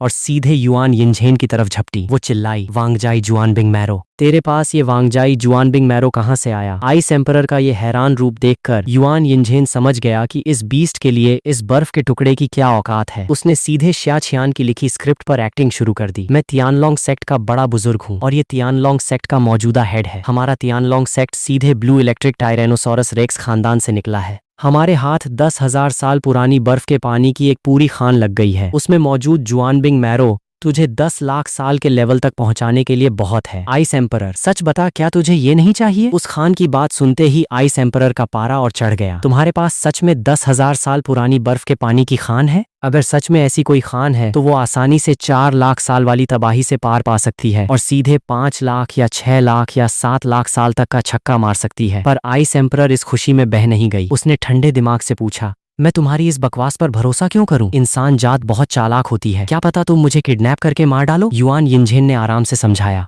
पहली बात, हमारे तियानलोंग सेक्ट के पास सिर्फ 2 टाइटल डॉलू हैं। हम में इतनी औकात ही नहीं है कि तेरा शिकार कर सकें। दूसरी बात, उस खजाने की लोकेशन हमारे सेक्ट के ठिकाने के ठीक नीचे है। अगर हम सच में तेरा शिकार करना चाहते तो हमारे सेक्ट के सैकड़ों हजारों चेले तेरे हाथों से कैसे बच पाते। तीसरी बात, बिंगदी, तेरे पास अब ज्यादा टाइम नहीं बचा है। एक बार तू निपट गई तो सोच तेरा कबीला किस हाल में रहेगा। तेरे ग्रुप में कोई 10,000 साल वाला स्पिरिट बीस्ट भी नहीं बचा जो कमान संभाल सके। युआन यिनझेन की बातों ने आइस एम्परर को खामोश कर दिया। उस पर प्रेशर सच में बहुत ज्यादा था। जब तक तू मानती है, उस खजाने की खान का पूरा कंट्रोल हम तेरे हाथ में सौंप देंगे। चाहे तू अकेले सारा माल गटक ले या अपने 2-4 आइस एम्परर स्कॉर्पियंस को साथ बैठाकर मजे ले, हमें कोई प्रॉब्लम नहीं है। युआन यिनझेन के इस ऑफर ने आइस एम्परर का ईमान डगमगा दिया। अगर उसके कबीले में 1 लाख साल वाले 2-4 बंदे और तैयार हो जाएं, तो वो स्नो एम्परर के नक्शेकदम पर चलकर बाकी सब कुछ भूल सकती है। ठीक है, मुझे पहले जाकर देखना पड़ेगा कि वो खजाना सच है या अफवाह, और लगे हाथ अपनी शर्तें भी बता दो। आइस एम्परर कोई कच्ची गोटी नहीं खेली थी। उसे अच्छे से पता था कि ये इंसान इतनी आसानी से खजाना नहीं लुटाएंगे।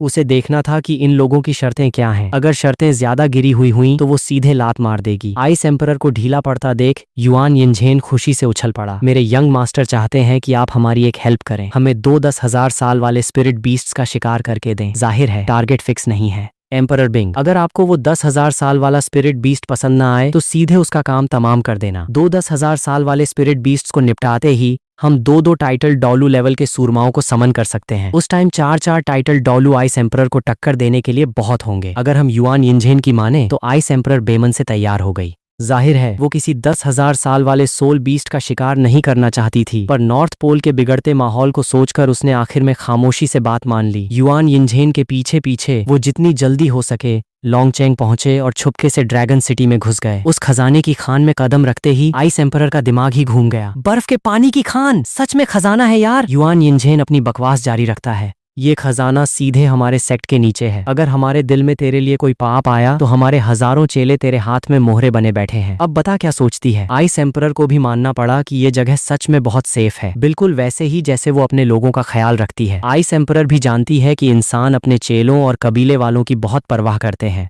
हजारों कमजोर स्पिरिट मास्टर्स उसकी सेफ्टी की गारंटी थे। जुआनबिंग की ताकत सोखने का मास्टर कार्ड। फैसला करना मुश्किल था। आइस एम्परर ने तुरंत अपना फैसला सुना दिया। ठीक है, मैं पहले तुम्हारी मदद करके एक 10,000 साल वाले सोल बीस्ट को निपटाती हूँ। दूसरा काम तब करूंगी जब मेरा कल्टीवेशन 4 लाख साल तक पहुंच जाएगा। क्यों युआन यिनझेन? वो तो खुशी से फूला नहीं समा रहा था। क्यों नहीं, बिल्कुल चलेगा। मुझे बस ये बता दो कि तुम किस 10,000 साल वाले स्पिरिट बीस्ट का शिकार करना चाहती हो, स्टारडो ग्रेट फॉरेस्ट से या फिर इसी नॉर्थ पोल से? आइस एम्परर ने रूखे लहजे में जवाब दिया, नॉर्थ पोल का ही एक गद्दार है, मेरे पीछे आओ। इतना बोलकर बिंगदी आगे आगे चल दी। युआन यिनझेन ने हड़बड़ी में कहा, आइस एम्परर जरा रुको तो सही, मुझे अपने यंग मास्टर को भी साथ लेना होगा। आइस एम्परर ने युआन यिनझेन को घूर कर देखा। आखिरकार उस खजाने की खातिर उसने युआन यिनझेन की बात मान ली। जाहिर है उसे भी खुजली हो रही थी कि युआन यिनझेन के मुंह से जिस यंग मास्टर का नाम निकल रहा है वो बंदा है कौन। वे उस जगह पहुंचे जहां शिया छियान और नान शुई शुई रह रहे थे। अपने टारगेट को देखते ही आइस एम्परर का दिल छोटा हो गया। तू एक सुपर टाइटल डोलू होकर इस चिंटू को अपना मालिक मानता है क्या? नींद में घूम रहा है क्या? आइस एम्परर को साफ दिख रहा था कि शिया छियान कितना फुसफुसा है, एकदम घटिया। उसने अपनी लाइफ में इतना कमजोर सोल सेट नहीं देखा था। युलोंगचेंग थोड़ा झेंप गया और उसे समझ नहीं आया क्या करे। सिर्फ आइस एम्परर ही नहीं, उसकी खुद की समझ में कुछ नहीं आ रहा था। युआन यिनझेन ने ठंडे दिमाग से जवाब दिया, तुम्हें थोड़ी देर में समझ आ जाएगा।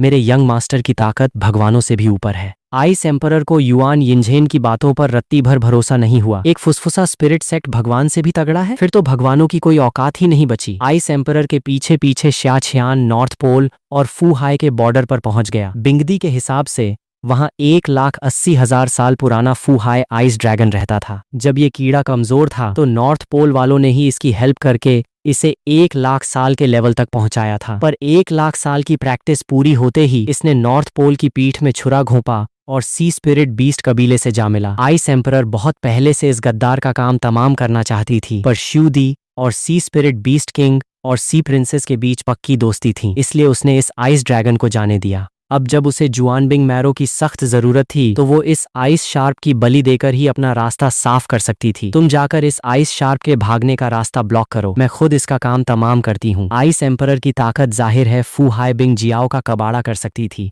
पर फू हाई बिंग जियाओ की स्पीड बिंगदी से कहीं ज्यादा तेज थी। अगर सही प्लान न बनता तो फू हाई बिंग जियाओ सीधे नॉर्थ सी में डुबकी लगा लेता। उस टाइम आइस एम्परर हाथ मलती रह जाती। युआन यिनझेन और युलोंगचेंग ने बिंगदी के प्लान पर अमल किया। उन्होंने अपनी सांसें रोकीं और घूमकर रास्ता ब्लॉक कर दिया। नॉर्थ सी के इलाके में इंसान जात के टाइटल डाउलू बहुत कम कदम रखते हैं, इसी वजह से फू हाई बिंग जियाओ एकदम बेफिक्र पड़ा था। उसे आने वाले खतरे की भनक तक नहीं लगी। क्या तुम्हें पक्का यकीन है कि फू हाई बिंग जियाओ घेरे में फंस चुका है? आइस एम्परर ने अचानक अटैक ठोक दिया। जैसे ही आइस एम्परर की सांसों की महक फैली, किनारे पर बर्फ पर सो रहा फू हाई बिंग जियाओ झटके से जाग गया। वो अपनी पूरी जान लगाकर फू हाई की तरफ भागा। Thunder dragon roar 9 heavens. Fu Hai Bing Jiao के भागने वाले रास्ते पर युआन यिनझेन और युलोंगचेंग ने एक साथ धावा बोलकर रास्ता बंद कर दिया। दो टाइटल्ड डाउलू मिलकर 1,80,000 साल पुराने सोल बीस्ट की बजाने के लिए बहुत थे। फू हाई आइस फ्लड ड्रैगन गुस्से से बौखला गया। इन दो टाइटल्ड डाउलू के सामने उसकी जिंदगी का मीटर डाउन हो गया था। जान बचाने के लिए फू हाई बिंग जियाओ युआन यिनझेन और युलोंगचेंगे से भिड़ गया और लगे हाथ आइस एम्परर पर ताने कसने लगा। आइस एम्परर, नॉर्थ पोल की महारानी, अब तू इंसानों के साथ मिलकर तलवे चाट रही है? तू नॉर्थ पोल के नाम पर धब्बा है, अगर दम है तो सामने आकर खुल के लड़ना। आइस एम्परर ने उसकी बकवास को घास तक नहीं डाली, अपनी सबसे तगड़ी स्पिरिट एबिलिटी ठोंकी। आइस एम्परर्स रेस का धमाका हुआ। आइस एम्परर का भयानक रूप देखते ही युआन यिनझेन और युलोंगचेंग तुरंत साइड हटकर भाग निकले। फू हाई बिंग जियाओ, जो बच नहीं सकता था, सीधे आर पार हो गया। फू हाई बिंग जियाओ मरते मरते अपनी भड़ास निकाल गया। प्रिंसेस हाई तुझे कभी माफ नहीं करेगी। इसके बाद बिंग जियाओ की बॉडी पर एक लाल रंग की सोल रिंग चमकने लगी। स्पिरिट रिंग दिखते ही साफ हो गया कि बिंग जियाओ का काम तमाम हो चुका है। आइस एम्परर ने इस कचरे की तरफ मुड़कर भी नहीं देखा, अपनी पुरानी अकड़ में बड़बड़ाती रही। मैं पहले सी प्रिंसेस से थोड़ा डरती थी, पर कुछ सालों में अगर उस सी प्रिंसेस ने यहाँ कदम रखने की हिम्मत की तो उसे नॉर्थ पोल का असली खौफ दिखाऊंगी। जुआनबिंग की खान हाथ लगते ही आइस एम्परर की कॉलर ऊंची हो गई थी। उसने फू हाई बिंग जियाओ की बॉडी से निकली हड्डी उठाई और शाछियान की तरफ फेंक दी। आइस एम्परर की नजरें सीधे अनंत नॉर्थ सी पर टिक गईं ताकि कोई इमरजेंसी आए तो निपट सके। फू हाई बिंग जियाओ की लाश के पास जाकर युलोंगचेंग पछतावे में सिर धुनने लगा। काश इस टाइम हमारे पास कोई 90 लेवल का स्पिरिट मास्टर होता। 10,000 साल वाला स्पिरिट रिंग सच में बर्बाद हो गया। भाई झेंग, अगर तुम पहले बता देते कि ऐसा सीन है तो मैं पहले से तैयारी करके आता। इस मौके को भुनाकर कम से कम 1 करोड़ गोल्ड सोल कॉइन्स तो छाप ही लेते। बाहर की दुनिया में जिसके लिए अनगिनत स्पिरिट मास्टर्स तरसते हैं, वो 10,000 साल वाला स्पिरिट रिंग हवा में गायब होने के लिए छोड़ दिया गया। युलोंगचेंग का दिल खून के आंसू रो रहा था। युआन यिनझेन ने कोई सफाई नहीं दी। नान शुई शुई की हेल्प से शाछियान जितनी जल्दी हो सके वहां पहुंच गया। उसने अपने अनडेड स्टाफ की बलि दी, सीधे उस आइस फ्लड ड्रैगन को निपटाया और चमचमाता स्पिरिट रिंग सोख लिया। स्पिरिट रिंग ही शाछियान के लिए अनडेड समन करने का मेन जरिया था। इस चीज की बलि दिए बिना शाछियान अनडेड समन कर ही नहीं सकता था। स्पिरिट रिंग सोखने के बाद शाछियान की नजरें उस ड्रैगन की लाश पर टिक गईं, जिसका वजन हजारों किलो था। वो अभी बस एक सोल सेक्ट था। वो सिर्फ सोल एम्परर लेवल तक की लाशों को कंट्रोल करके अपने लिए लड़ा सकता था। कॉन्ट्रा लेवल पर पहुंचे बिना शाछियान इस ड्रैगन का कुछ नहीं उखाड़ सकता था, इसलिए वो इसे अभी के लिए बस स्टोर करके रख सकता था। तो उसने इसे सीधे फ्रीज कर दिया। अगर कंट्रोल नहीं हुआ तो सीधे पकाकर खा जाएंगे। शाछियान ने हाल ही में बहुत ताकत वेस्ट की थी। उसे एनर्जी की सख्त जरूरत थी। इतनी भयानक ताकत पाना इतना आसान नहीं होता, खासकर जब कोई लौंडा अपने से कई लेवल ऊपर की मेच्योर लेडी ड्रैगन से भिड़ जाए तो मेहनत डबल हो जाती है। शाछियान को 10,000 साल वाला स्पिरिट रिंग सोखते देख आइस एम्परर के तोते उड़ गए। तूने ये चमत्कार कैसे किया? उसे साफ फील हुआ था कि फू हाई बिंग जियाओ का स्पिरिट रिंग शाछियान की मार्शल स्पिरिट ने सोख लिया था, पर शाछियान तो बस एक मामूली स्पिरिट मास्टर था। वो 10,000 साल वाला स्पिरिट रिंग कैसे पचा सकता है? शिया छियान ने एक ठंडी स्माइल दी। तुम्हें बाद में समझ आ जाएगा। अगर वो इस टाइम मुंह खोलता तो आइस एम्परर चौकन्नी हो जाती और सोचती कि कहीं ये उसका शिकार करने का प्लान तो नहीं बना रहा। शिया छियान ने कुछ नहीं कहा और बिंगदी ने भी ज्यादा कुरेदना सही नहीं समझा। वो दबी आवाज में बोली, मुझे वापस जाकर अपने कबीले के 2 बंदों को लाना होगा ताकि वो भी इस खजाने का मजा ले सकें। आइस स्कॉर्पियन कबीले का बोझ वो अकेले नहीं उठा सकती थी। जब ऐसा माल हाथ लगा ही था तो कबीले के 2 बंदों को 10,000 साल के लेवल पर पहुंचाना ही सही रहेगा। शिया छियान को कोई प्रॉब्लम नहीं थी, उसने जरूरी इंतजाम कर दिए। तो फिर चलो अलग अलग निकलते हैं। वैसे भी तुम्हें रास्ता पता ही है, सीधे वहीं पहुंच जाना। आइस एम्परर ने ऑफर मान लिया और शिया छियान की गैंग से अलग हो गई। जितनी जल्दी हो सके लोंगचेंग वापस पहुंचने के लिए शिया छियान को दूसरों की हेल्प लेनी ही पड़ी। नान शुई शुई बहुत ही टेक केयर करने वाली बीवी निकली। उसने शिया छियान को सीधे अपनी गर्दन पर बैठा लिया। वो शिया छियान को किसी छोटे बच्चे की तरह ढो रही थी। शिया छियान ने उसकी चोटी पकड़ रखी थी और उसने शिया छियान की टांगे संभाल रखी थी। अगर ये सीन बाहर के किसी बंदे ने देख लिया होता तो पूरी डोलू कॉन्टिनेंट में नान शुई शुई के नाम के चर्चे हो जाते। शिया छियान को इन सब बातों से कोई फर्क नहीं पड़ता था। उसका पूरा ध्यान अपने सिस्टम पैनल पर था। जैसे ही फू हाइबिंग जियाओ का स्पिरिट रिंग समन काउंट में बदला, शिया छियान ने सीधे समन बटन दबा दिया। पहला ऑप्शन वांग लिंग 1000 जिन titled Douluo level 96 titled Douluo. दूसरा option Wang Ling air sea dragon level 95 titled Douluo. तीसरा option titled Douluo Sanpao Yu Xiaogang level 93 titled Douluo. चौथा ऑप्शन वुलिंग्स बुडिंग Douluo Zhao Wuji level 95 titled Douluo ghost 5। पांचवा option ice emperor Douluo water ice emperor Shui Bing Er level 95 titled Douluo. इस सी ice beauty के पास 18 लाख साल से ज्यादा का कल्टीवेशन था और स्पिरिट पावर भी कूट कूट कर भरी थी। इसने शिया छियान को सच में बहुत बड़ा सरप्राइज दे दिया। नॉर्मली किसी 10,000 साल वाले स्पिरिट बीस्ट की बलि देने पर सिर्फ लेवल 90 से ऊपर और लेवल 95 से नीचे के ही अनडेड समन होते हैं, पर इस बार बस उस कचरे गांगजी को छोड़कर बाकी सब लेवल 95 के पार वाले थे। पर गांगजी तो बस टैंग सैन की लेने के काम आता। फाइटिंग में एकदम ठन ठन गोपाल था। सी ड्रैगन डोलू अगर जमीन पर आ जाए तो उसकी ताकत आधी रह जाती। छियानजुन डोलू की फाइटिंग पावर सबसे तगड़ी थी, इसमें कोई दो राय नहीं थी। इसलिए उसके पास सिर्फ आइस एम्परर डोलू शुई बिंग एयर को चुनने का ही रास्ता बचा था। पहली बात, शुई बिंग एयर की ताकत छियानजुन डोलू से रत्ती भर कम नहीं थी।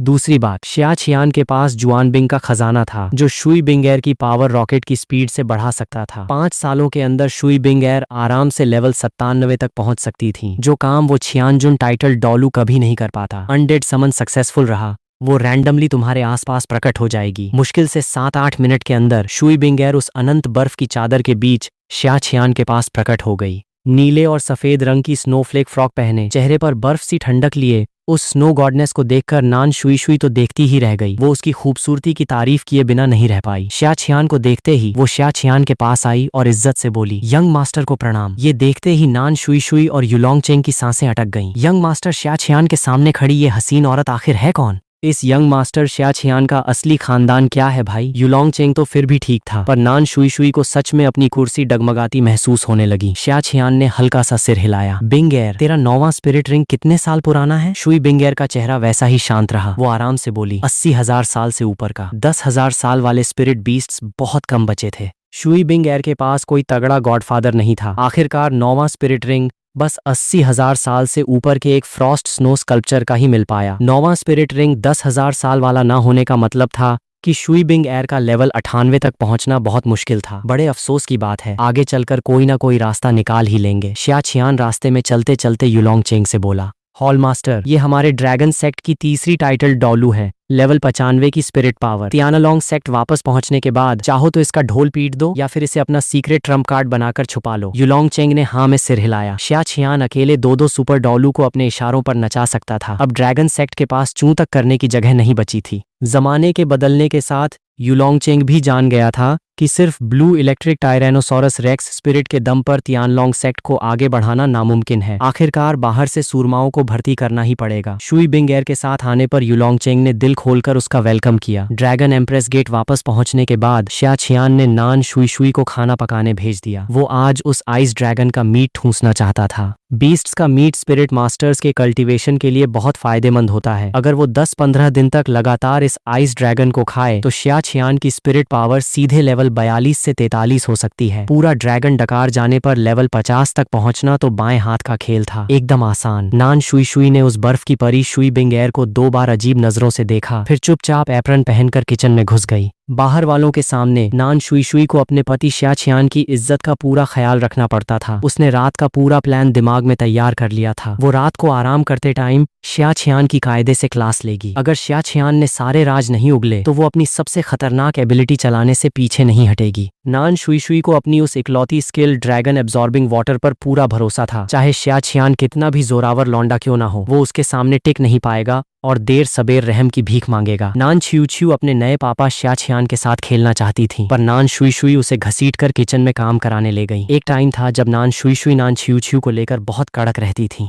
वो इसलिए क्योंकि आगे चलकर नान छियू छियू को ही दिलोंगमेन की गद्दी संभालनी थी, तो वो उसे ढीला नहीं छोड़ सकती थी। अब दिलोंग सेक्ट तो बस नाम का ढांचा रह गया था। नान छियू छियू के लिए कोई जायदाद ही नहीं बची थी। नान शुई शुई ने अपनी बेटी को पढ़ाने का तरीका ही बदल दिया। वो नान छियू छियू को एक संस्कारी और सीधी साधी बीवी की तरह ट्रेन करने का प्लान बना रही थी। जब सिर्फ शुई बिंग एर ही वहां बची तो शिया छियान उससे काम की बातें करने लगा। 10,000 साल पहले के तेरे दोस्त किस हाल में हैं? क्या फेंग, शाओतियन और बाकी लोग टाइटल डोलू बन पाए? शिया छियान के समन किए गए सारे अनडेड के पास उनकी पुरानी लाइफ की पूरी यादें थीं। शुई बिंग एर से बतियाने के लिए ये टॉपिक एकदम परफेक्ट था। शुई बिंग एर की आवाज अभी भी उतनी ही शांत थी। हुआ वो आखिरकार लेवल 92 तक पहुंच गई। फेंग शाओतियन ने शुरुआती दिनों में बहुत टाइम वेस्ट किया। वो बस लेवल 82 पर ही अटका रह गया। हमारी जनरेशन में श्रीक 7 डेविल्स को छोड़कर सिर्फ झू झूछिंग, डेविस और हु लीना ही आखिरकार टाइटल डोलू तक पहुंच पाए। अच्छा, तो ये सीन था। शिया छियान को पुरानी बातों में कोई खास इंटरेस्ट नहीं था। बात खत्म करके शिया छियान ने अपना हाथ बढ़ाकर शुई बिंग एर को छूने की कोशिश की।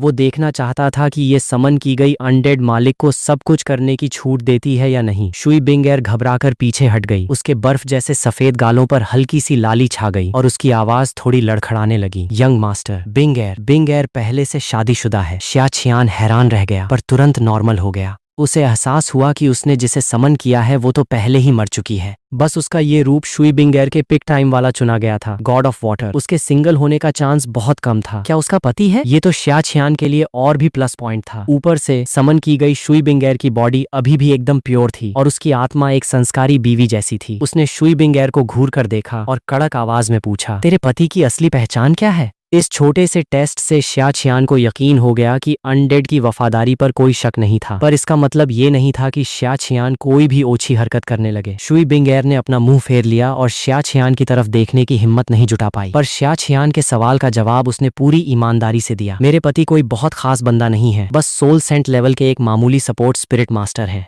पर मैं उनसे बहुत प्यार करती हूँ और उनके साथ मेरा एक बेटा और एक बेटी भी है। क्या यंग मास्टर मेरे लिए एक काम कर सकते हैं? शुई बिंग एर ने उम्मीद भरी नजरों से शिया छियान की तरफ देखा। साफ था कि वो चाहती थी कि शिया छियान उसके पति को भी नर्क से वापस समन करके ले आए ताकि वो अपनी दूसरी इनिंग शुरू कर सकें। ये शिया छियान ने जानबूझकर ऐसा मुंह बनाया जैसे बहुत बड़ी उलझन में हो। शुई बिंग एर के हाथ पैर जोड़ने के बाद आखिरकार वो मान ही गया। अगर आगे चलकर कभी इत्तेफाक से वो मुझे मिला तो मैं उसे वापस इंसानों की दुनिया में ले आऊंगा। शिया छियान का टारगेट किसी और पर शिफ्ट नहीं होने वाला था, पर शिकार करने के रास्ते बहुत सारे होते हैं। उम्मीद है कि शुई बिंग एर को बाद में पछतावा ना हो कि उसने अपने पति को क्यों जिंदा करवाया। शिया छियान शुई बिंग एर के पति को ऐसा आर्डर देगा कि वो खुद ही दूर रहे। शुई बिंग एर की तरफ देखो। शुक्रिया यंग मास्टर, आपने हमारे परिवार के लिए इतना कुछ किया है।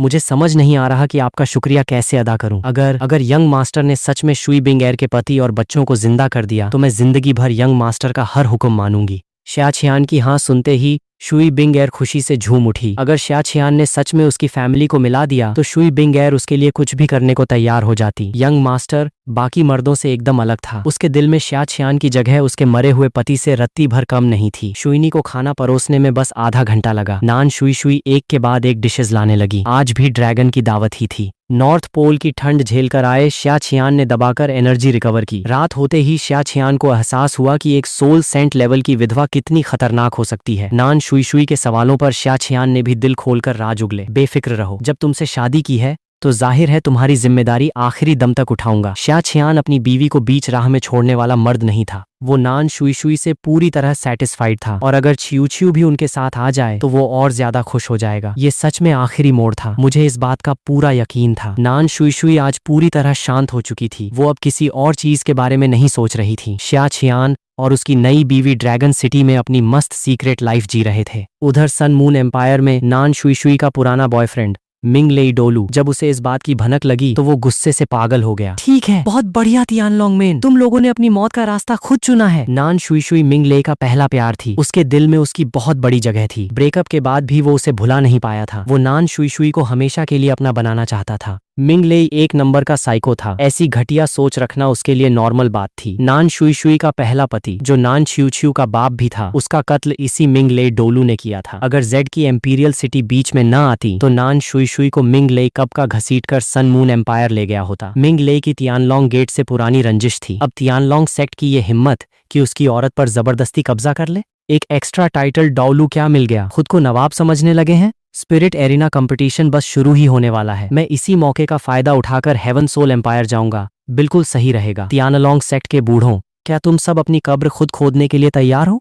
आने वाले दिनों में बिंगदी के इशारों पर शुई बिंग एर ने जुआन बिंग की ताकत का सहारा लेकर अपना पहला स्पिरिट कोर तैयार कर लिया और उसकी स्पिरिट पावर सीधे लेवल 96 तक पहुंच गई। शिया छियान का छियानजुन डोलू को छोड़कर शुई बिंग एर को चुनना एकदम मास्टर स्ट्रोक साबित हुआ था। मिक्स्ड सोल के साथ शुई बिंग एर की ताकत डबल से भी ज्यादा बढ़ चुकी थी, जो आज के यान शाओझे लेवल 96 के सुपर स्पिरिट मास्टर को टक्कर देने के लिए बहुत थी। अपनी सोल पावर को स्थिर करने के बाद शुई बिंग एर ने वो मिक्स्ड तरीका युआन यिनझेन को भी सिखा दिया। युआन यिनझेन ने भी अपना सोल कोर तैयार कर लिया और उसकी स्पिरिट पावर भी लेवल 96 तक पहुंच गई। उसकी ताकत में भयानक उछाल आया था। दो लेवल 96 के सुपर टाइटल डोलू के साथ Tianlong sect heaven soul empire का दूसरा सबसे बड़ा सेक्ट बन चुका था, जो बस बॉडी सेक्ट से पीछे था। हालांकि शुई बिंग एर की बात तियानलोंग सेक्ट ने अभी बाहर किसी को नहीं बताई थी। बाहर की दुनिया में तियानलोंग सेक्ट के पास बस 2 ही टाइटल डोलू थे। दिन बीतते गए। शिया छियान का अंदाजा था कि स्पिरिट एरिना शुरू होने में अभी आधा साल बाकी है। उससे पहले शिया छियान का प्लान 10,000 साल से नीचे के कुछ और स्पिरिट बीस्ट्स का शिकार करने का था, ताकि अपने अंडर में और कॉन्ट्रा लेवल के सूरमा इकट्ठे कर सके। बिंग एर और युआन यिनझेन दोनों ने अपनी अपनी स्पिरिट्स को मजबूत कर लिया था। ये उनकी असली ताकत टेस्ट करने का एकदम सही मौका था। लौंडे, कोई आ रहा है जिसकी सांसों में भयानक पाप की बू है। ये पक्का उसी होली स्पिरिट चर्च के कुत्ते होने चाहिए।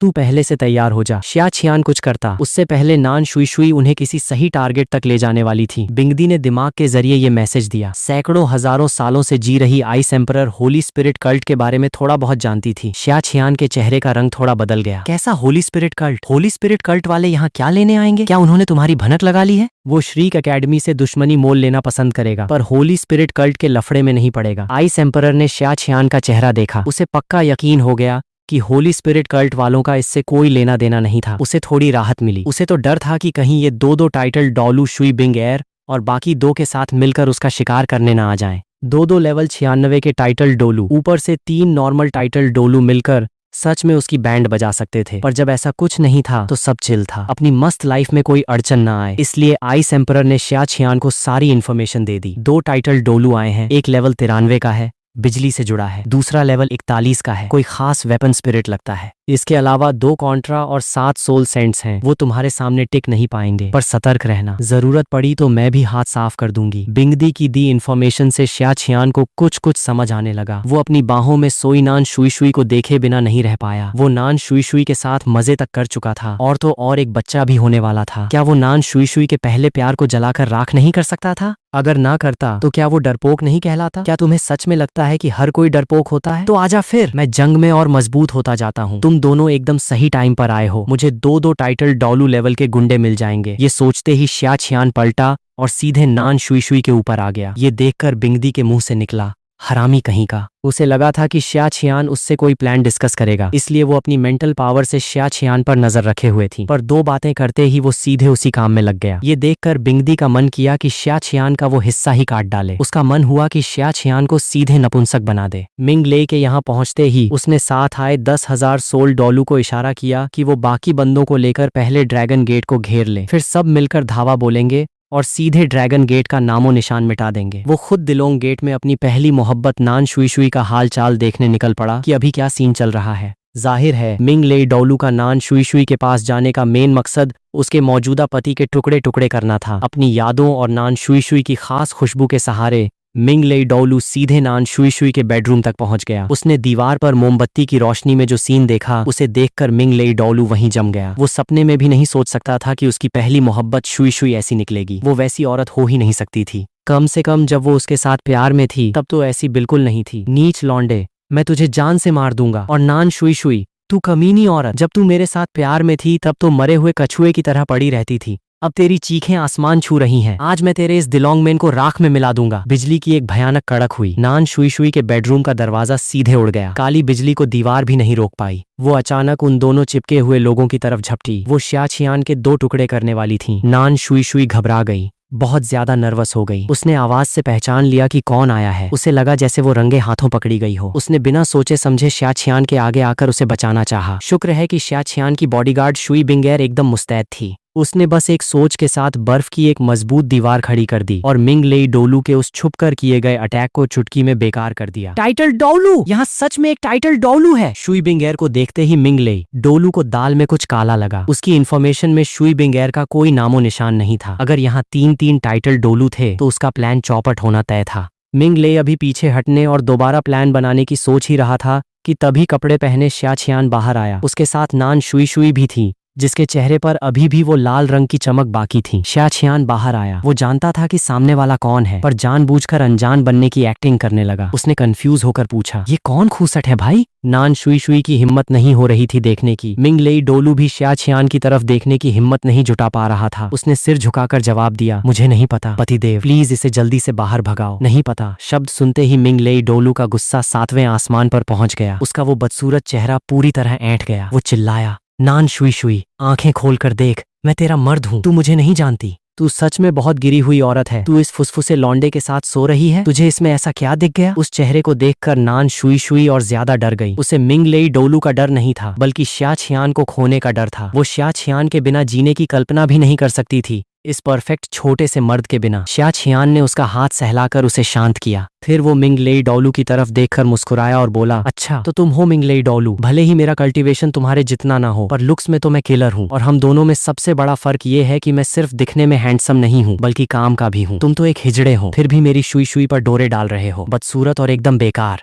हिजड़ा शब्द किसी भी मर्द का कलेजा छलनी करने के लिए बहुत था, खासकर मिंग लेई जैसे टाइटल डोलू के लिए, जो होली स्पिरिट कल्ट का तीसरा बड़ा बुजुर्ग था, जिसकी इतनी बड़ी हैसियत थी। शियाचियान के इन 2-4 शब्दों ने मिंग लेई का दिमाग पूरी तरह सनका दिया। मर साले! मिंग लेई डोलू पूरी तरह से साइको बन चुका था। वो पहले नान शुई शुई को जिंदा पकड़ना चाहता था, पर अब उसका इरादा नान शुई शुई और शियाचियान दोनों को एक साथ खत्म करने का था, ताकि शुई बिंगेर जैसी रहस्यमयी टाइटल डोलू बीच में टांग न अड़ा सके। मिंग लेई डोलू ने अपना सबसे खतरनाक फ्लोटिंग घोस्ट थंडरबीड निकाल लिया, ताकि सीधे शियाचियान और नान शुई शुई को उड़ा दे और शुई बिंगेर को भी वहीं दफना दे। बदकिस्मती से सोच तो बहुत हसीन थी, पर अंजाम बहुत दर्दनाक निकला। इससे पहले कि वो घोस्ट थंडर ऑर्ब फेंक पाता, उसका पूरा शरीर सीधे बर्फ का पुतला बन गया। ये कैसे हो सकता है? अभी भी एक और है। इस पल मिंग लेई को एहसास हुआ कि वहां शायद एक और टाइटल डोलू मौजूद था और उसकी स्पिरिट पावर 77वें लेवल से कम नहीं थी। संक्षेप में कहें तो इस छोटे से ड्रैगन सिटी में 4-4 टाइटल डोलू थे। इस पर कौन यकीन करेगा? उस भयानक ठंड ने उसे जमा कर रख दिया। 3 से 5 सांसों के बिना वो छूट ही नहीं सकता था और शुई बिंगेर उसे टाइम नहीं देने वाली थी। वो अचानक मिंग लेई डोलू के सामने झपटी। उसकी 9वीं स्पिरिट एबिलिटी थी स्नो फ्लटरिंग द वर्ल्ड। बर्फ के क्रिस्टल्स जमकर बेहद ठंडी तलवार में बदल गए, जो बिंगजी वुशुआंग से काफी मिलती जुलती थी। मिंग लेई डोलू के शरीर पर 9वें लेवल का स्पिरिट गाइड लेवल का शील्ड था। नॉर्मली ये 9वें लेवल का स्पिरिट टूल टाइटल डोलू के कई हमलों को झेल सकता है, लेकिन बदकिस्मती से बर्फ और स्नो से घिसने के बाद 9वें लेवल के स्पिरिट टूल से बनी एनर्जी शील्ड बहुत कमजोर पड़ जाती है। पर 96वें लेवल की शुई बिंग एयर की ताकत बहुत ज्यादा थी। एक ही वार में थंडर एम्परर की 90 लेवल की शील्ड टूट गई और उसका सिर सीधे जमीन पर जा गिरा। सच तो यह है कि मिंग लेई डोलू के पास एक इनविंसिबल शील्ड भी थी, जिसका डिफेंस और भी मजबूत था। यहाँ तक कि 77वें लेवल के सुपर डोलू को भी इसे तोड़ने में थोड़ी मशक्कत करनी पड़ती। लेकिन वो इनविंसिबल शील्ड एक एक्टिव स्पिरिट टूल थी, जिसे थंडर एम्परर को खुद ट्रिगर करना पड़ता। आइस एम्परर के कंट्रोल में वो साफ तौर पर इसे एक्टिवेट करने में नाकाम रहा। आखिर में वो बस एक मामूली डिफेंस शील्ड बनकर रह गई, जिसका कोई मतलब नहीं था। वहाँ एक और टाइटल डोलू है और कुछ छोटी मछलियां भी हैं। युआन यिनझेन, तुम जाकर उनका सफाया करो। अपनी खुद की अनडेड स्टाफ को समन करते हुए मिंग लेई टाइटल डोलू की आत्मा को सोखने के बाद शियाचियान ने युआन यिनझेन को ऑर्डर दिया। बस 90 से 91वें लेवल का एक टाइटल डोलू ही तो है। 96वें लेवल का युआन यिनझेन और युलोंगचेंग मिलकर उसे आसानी से मार सकते थे। युआन यिनझेन ने फालतू बातें नहीं की और तुरंत निकल गया। शुई बिंग एर भी शिया छियान को एस्कॉर्ट करते हुए धीरे धीरे पीछे पीछे चली। टाइटल डोलू को मारने के बाद शिया छियान को अभी भी उसकी आत्मा सोखनी थी, इसलिए उसे भी उनके साथ जाना ही पड़ा। जब सोल मास्टर को एहसास हुआ कि वो पकड़ा गया है तो उसने सीधे अपनी मारी हुई 10,000 आत्माओं को छोड़ दिया ताकि अपना भागने का रास्ता कवर कर सके। बदकिस्मती से उसकी मुलाकात अपने काल से हो गई। उसकी 8वीं स्पिरिट एबिलिटी थी कांग लेईवानजुन। युआन यिनझेन और युलोंगचेंग ने एक साथ बिजली का हमला छोड़ा। 10,000 आत्माओं वाला वानहुन डोलू मुकाबला ही नहीं कर सका। तमाशा देख रहे शिया छियान ने अचानक एक बात नोटिस की। सोल मास्टर द्वारा छोड़ी गई आत्माओं को उसकी खुद की अनडेड स्टाफ भी सोख सकती थी। इस अप्रत्याशित चीज ने शिया छियान के होश ही उड़ा दिए। वो तुरंत बोला। उसने युआन यिनझेन और युलोंगचेंगे को आर्डर दिया कि इन भूतों को न मारें, सीधे सोल मास्टर का काम तमाम करें। शिया छियान के आर्डर पर युआन यिनझेन और युलोंगचेंगे ने बिजली का इस्तेमाल किया। उन्होंने चमचों का सफाया नहीं किया और सीधे सोल मास्टर पर अटैक कर दिया। ताकत के भयंकर दबाव में वानहुन डोलू के 7 सांसों तक टिकने के बाद बिजली से उसकी धज्जियां उड़ गईं और वो पहचान में भी न आने लायक मरा। वानहुन की मौत के बाद पीछे आए स्पिरिट सेंट्स और स्पिरिट सेंट्स भी मारे गए। उनमें से एक भी नहीं बच पाया। इस बार शिया छियान ने 2 टाइटल डोलू लेवल के भूत, 3 कॉन्ट्रा, 13 सेंट्स सोखे। वानहुन डोलू की वानहुन बैनर स्पिरिट एबिलिटी में एक title Douluo plus 5 spirit saints, 9 soul emperors level के भूत शामिल थे, एक के साथ एक फ्री। वानहुन ने इसे परफेक्ट तरीके से सच साबित कर दिखाया। शिया छियान को आज बहुत बड़ा फायदा हुआ था। कुर्बान की गई आत्माओं को मिलाया जा सकता था। आज जो भूत उसे मिले थे, शिया छियान का प्लान उन सभी की बलि देने का था। कंट्रोल इंटरफेस पर पहुंचने के बाद शिया छियान को समझ आया कि एक साथ सभी भूतों की बलि देने पर ज्यादा मजबूत अनडेड समन करने का मौका मिलता है। अगर शिया छियान उनकी अलग अलग बलि देता तो वो 90 से 95 लेवल के 2 टाइटल्ड डोलू प्लस 3 स्पिरिट सेंट्स और कई स्पिरिट सेंट्स और एम्परर्स समन कर सकता था। बची हुई हजारों फालतू आत्माओं को मिलाकर एक कॉन्ट्रा समन किया जा सकता था। लेकिन अगर वो एक ही बार में सबकी बलि दे दे तो वो 96 से 98 लेवल का एक अनडेड समन कर सकता था। सिस्टम द्वारा दिए गए ऑप्शंस को देखते हुए शिया छियान एक पल के लिए हिचकिचाया और आखिरकार उसने सभी की एक साथ बलि देने का ऑप्शन चुना। अभी उसके पास किसी तगड़े फाइटर लीडर की कमी थी और उसने होली स्पिरिट चर्च के 2 बड़े बुजुर्गों को मार गिराया था। फ्यूचर में होली स्पिरिट कल्ट शिया छियान के लिए मुसीबत खड़ी कर सकता था। ये शिशुई शायद खुद ना आए पर झोंगली वू और बाकी लोग आ सकते थे। एक हाई लेवल स्पिरिट मास्टर का पास होना सेफ रहेगा। काफी माथापच्ची के बाद शिया छियान ने एक फैसला लिया। All in. पहला option soul king fire dragon Douluo Liu Erlong, एक 96 लेवल की टाइटल डोलू। दूसरा option soul king 2 sword Douluo Chen शिंग, 77वें लेवल का टाइटल डोलू। तीसरा option Haotian title Douluo Tang Hao, 77वें लेवल का टाइटल डोलू। चौथा अनडेड गोल्डन क्रोकोडाइल डोलू, 98वें लेवल का टाइटल डोलू। पांचवा ऑप्शन ब्लू बर्ड डोलू, 77वें लेवल की टाइटल डोलू। मानना पड़ेगा कॉम्बिनेशन और बलि की वैल्यू बहुत बढ़ गई थी। इन 5 अनडेड में सबसे कमजोर लियू एरलोंग भी 2 आर्म टाइटल डोलू और कई स्पिरिट सेंट से ज्यादा कीमती थी। 98वें लेवल के उस भयानक सूरमा का तो कहना ही क्या। 10 आर्म टाइटल डोलू मिलकर भी एक 98वें लेवल वाले की बराबरी नहीं कर सकते। अपने दूसरे भाई का ख्याल रखते हुए मुझे लियू एरलोंग को चुनना चाहिए। लियू एरलोंग और शुई बिंगेर को मिलाकर ice fire dragon phoenix two heavens बनाते हैं और नान शुई शुई के साथ मिलाकर शुआंगलोंग शुई शुआ शिजू। नहीं, ये तो युआन यिनझेन और लियू एरलोंग को फिर से मिलाने के लिए है, लेकिन ये दिखाने के लिए कि मैं एक समझदार बियर मास्टर हूँ। मेरे पास कोई रास्ता नहीं है। 98वें लेवल वाला तो गेम जीत ही चुका है। इस टाइम सिर्फ 3 ही 98वें लेवल वाले प्लेयर्स हैं। गोल्डन क्रोकोडाइल के साथ वो तियानलोंग सेक्ट में बॉडी सेक्ट का मुकाबला कर सकता है। गोल्डन क्रोकोडाइल की फाइटिंग पावर सच में पॉइजन डैड से कम है, पर युआन यिनझेन और शुई बिंगेर की ताकत बॉडी सेक्ट से ज्यादा है। बाकी टाइटल डोलू, हालांकि टैंग शाओ की फाइटिंग पावर जिन ए को टक्कर दे सकती है, पर वो सिर्फ 77वें लेवल का है।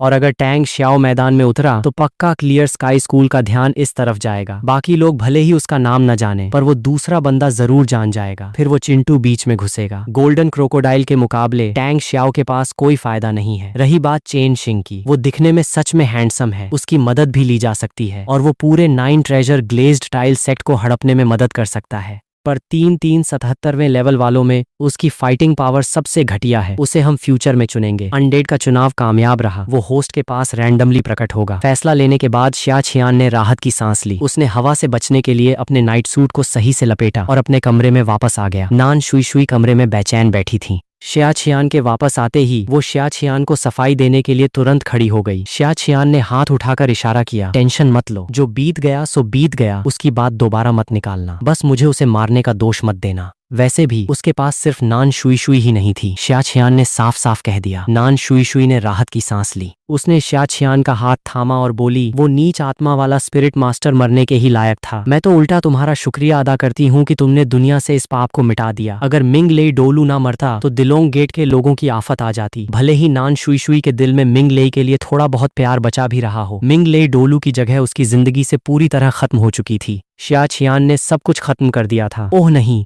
98वें लेवल का एक इंसान अचानक यहाँ प्रकट हो गया। शिया छियान को सांस लेने का मौका दिए बिना आइस एम्परर ने अपनी मेंटल पावर से फिर मैसेज भेजा। इस बार उसकी आवाज में गहरी बेचैनी साफ झलक रही थी। 98वें लेवल का एक इंसानी स्पिरिट मास्टर उसकी जान के लिए सीधा खतरा था। आइस एम्परर की समझ में नहीं आ रहा था कि वो 98वें लेवल वाला सूरमा अचानक यहाँ कैसे आ टपका। उसका यहाँ आना सच में बहुत अजीब था। शिया छियान ने उसे तसल्ली दी, टेंशन मत लो, वो बंदा मेरा चमचा है, वो तुम्हारा कुछ नहीं बिगाड़ेगा। बिना किसी सरप्राइज के ये गोल्डन क्रोकोडाइल डॉलू ही था जो लॉन्गचेंग में प्रकट हुआ था। डिंगदी, तू आखिर है कौन? अगर तू फ्यूचर में श्रीक एकेडमी का डीन भी बन जाए तो भी तेरे साथ ऐसा बर्ताव नहीं होगा। यहाँ तक कि एक 98वें लेवल का स्पिरिट मास्टर 99वें लेवल का लिमिट डोलू भी ऐसी औकात नहीं रखता कि किसी 98वें लेवल के स्पिरिट मास्टर को जबरदस्ती शिया छियान को यंग मास्टर मानने पर मजबूर कर दे। क्या शिया छियान भगवानों की दूसरी पीढ़ी है? इसके अलावा बिंगदी को कोई दूसरी वजह समझ ही नहीं आ रही थी। शिया छियान ने कोई सफाई नहीं दी। वो नान शुई शुई को साथ लेकर जिने से मिलने बाहर निकला। युआन यिनझेन।